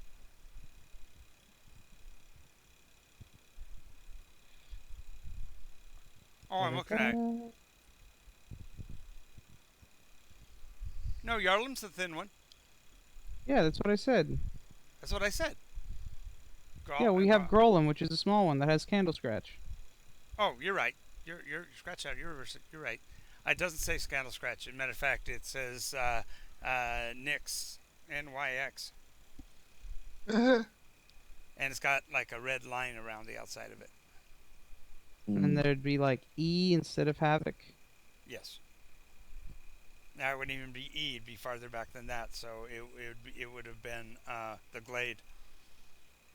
In the meta, if the kiddos just start to realize that they're part of a figment of imagination and someone else's fantasy, wouldn't they go insane from that knowledge? Only if you believe it's true, and that's very, very, very, very unlikely for someone to comprehend or believe. Yeah. Besides that, we're too much grounded in our own world to be. He didn't call you a product of his imagination. He said you're in his imagination. You're of his imagination. Either way, that sort of conundrum is just too extreme to be believed. Yeah. Would you believe if I walked up to you and said that, yeah, you're fake, you're just a figment of my imagination? No, but every time you close the door, I vanish. So Locke must be right. Yeah. Only from sight, not from mind. Anyway, so after a few minutes, you can hear Mother coming down the hallway towards the bedroom. There is the small hallway goes. Since you are on the porch, it's pretty easy to get out of the structure. There's another door right here. Goes outside. I feel no need to run where they cannot see us. Okay. You're holding a book, right? Yes. Anyway, the door opens. Mother comes in, and she's got under her arm a stack of folded. Clothes. No, boxes. and she drops them on the floor and says, "While he's gone, this will be easier than I thought." And she folds out the boxes and it brings out this weird this weird cylinder, and starts peeling stuff from the outer part of the cylinder and attaching it to the bottoms of the boxes, making them hold position. And then she starts loading up all of the books, Then the magazines, the omnis, and the dragon. There's actually a pile of books called pile of magazines called Dungeon. Another one says Dragon on the cover. In fact, scratch that, reverse it. There are dragons, but not dungeons yet. And she must pile 30 or 40 books per box and seal it up the same way. And in a short period of time, she's basically clearing the room of all of the material. She doesn't notice the fact that you guys have volumes. She doesn't really care. She's just loading all of it up. oh, I'd like to remove a few more after she goes. Well, When she's stuck, she's done. When she's done, there are no books in the room. She's loaded them they're all. in the box. Yeah, and she starts carrying the boxes out one at a time. Praxis is gonna pull one of the boxes open. Okay. Pile of magazines. Heavy metal. I'm gonna take some heavy metal. Okay, Starts handing them to the people to try to save them. sure. You can disperse Yeah. basically a whole other box before she gets back. Yeah, I'm more interested in the book. Well, the because she bundled the books and the magazine into boxes, you really don't know which one's which when she gets done moving stuff around. Then quickly open up all of them and then shift through for the book. I'm Yeah, gonna Okay. You know, the ones I have. she couldn't figure out why anybody would take all this stuff away, which is, such important stuff. So she's hunting for the book, the tall, thin book. Yeah, I get it. You want Well, the entire we already got all the D&D ones. right? Oh, we. Okay. Yeah, you dispersed the original set of just the D&D volumes. The other stuff that's in here would be stuff that you guys wouldn't even recognize, like Arduin Grimoire and Rune Quest, and they all had other later titles as well, but Tunnels and Trolls, Mercenaries, Spies, and Private Eyes. Anyway, okay. Just for what? Kazarek is going to try to take one of the RuneQuest books as well if he can. okay. Runes are important. Alrighty. So between you and she, you clear out the room. You see her take the volumes through the house, and after following her out, and with the last load, you'll see she puts it into a vehicle that says on the side of it, International Harvester.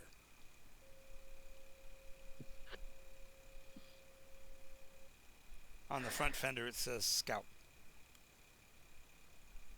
Is that what hit us the other night? Or hit Cord and knocked. Yeah, as a matter of fact, there's still a dent in the front of it. I would imagine so.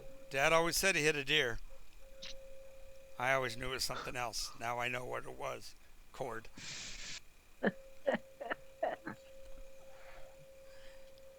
And it's 10 o'clock, so we will continue this next time. At least I didn't leave you at a cliffhanger. And I want to thank you, our visitors and our viewers for watching. Guys, stay with the channel after I shut down. I've got some fun stuff to share with you guys. And My brother's kicking me out. I have to get off right now. alrighty, well, I'll share it with you next time then if I can. All right. All right.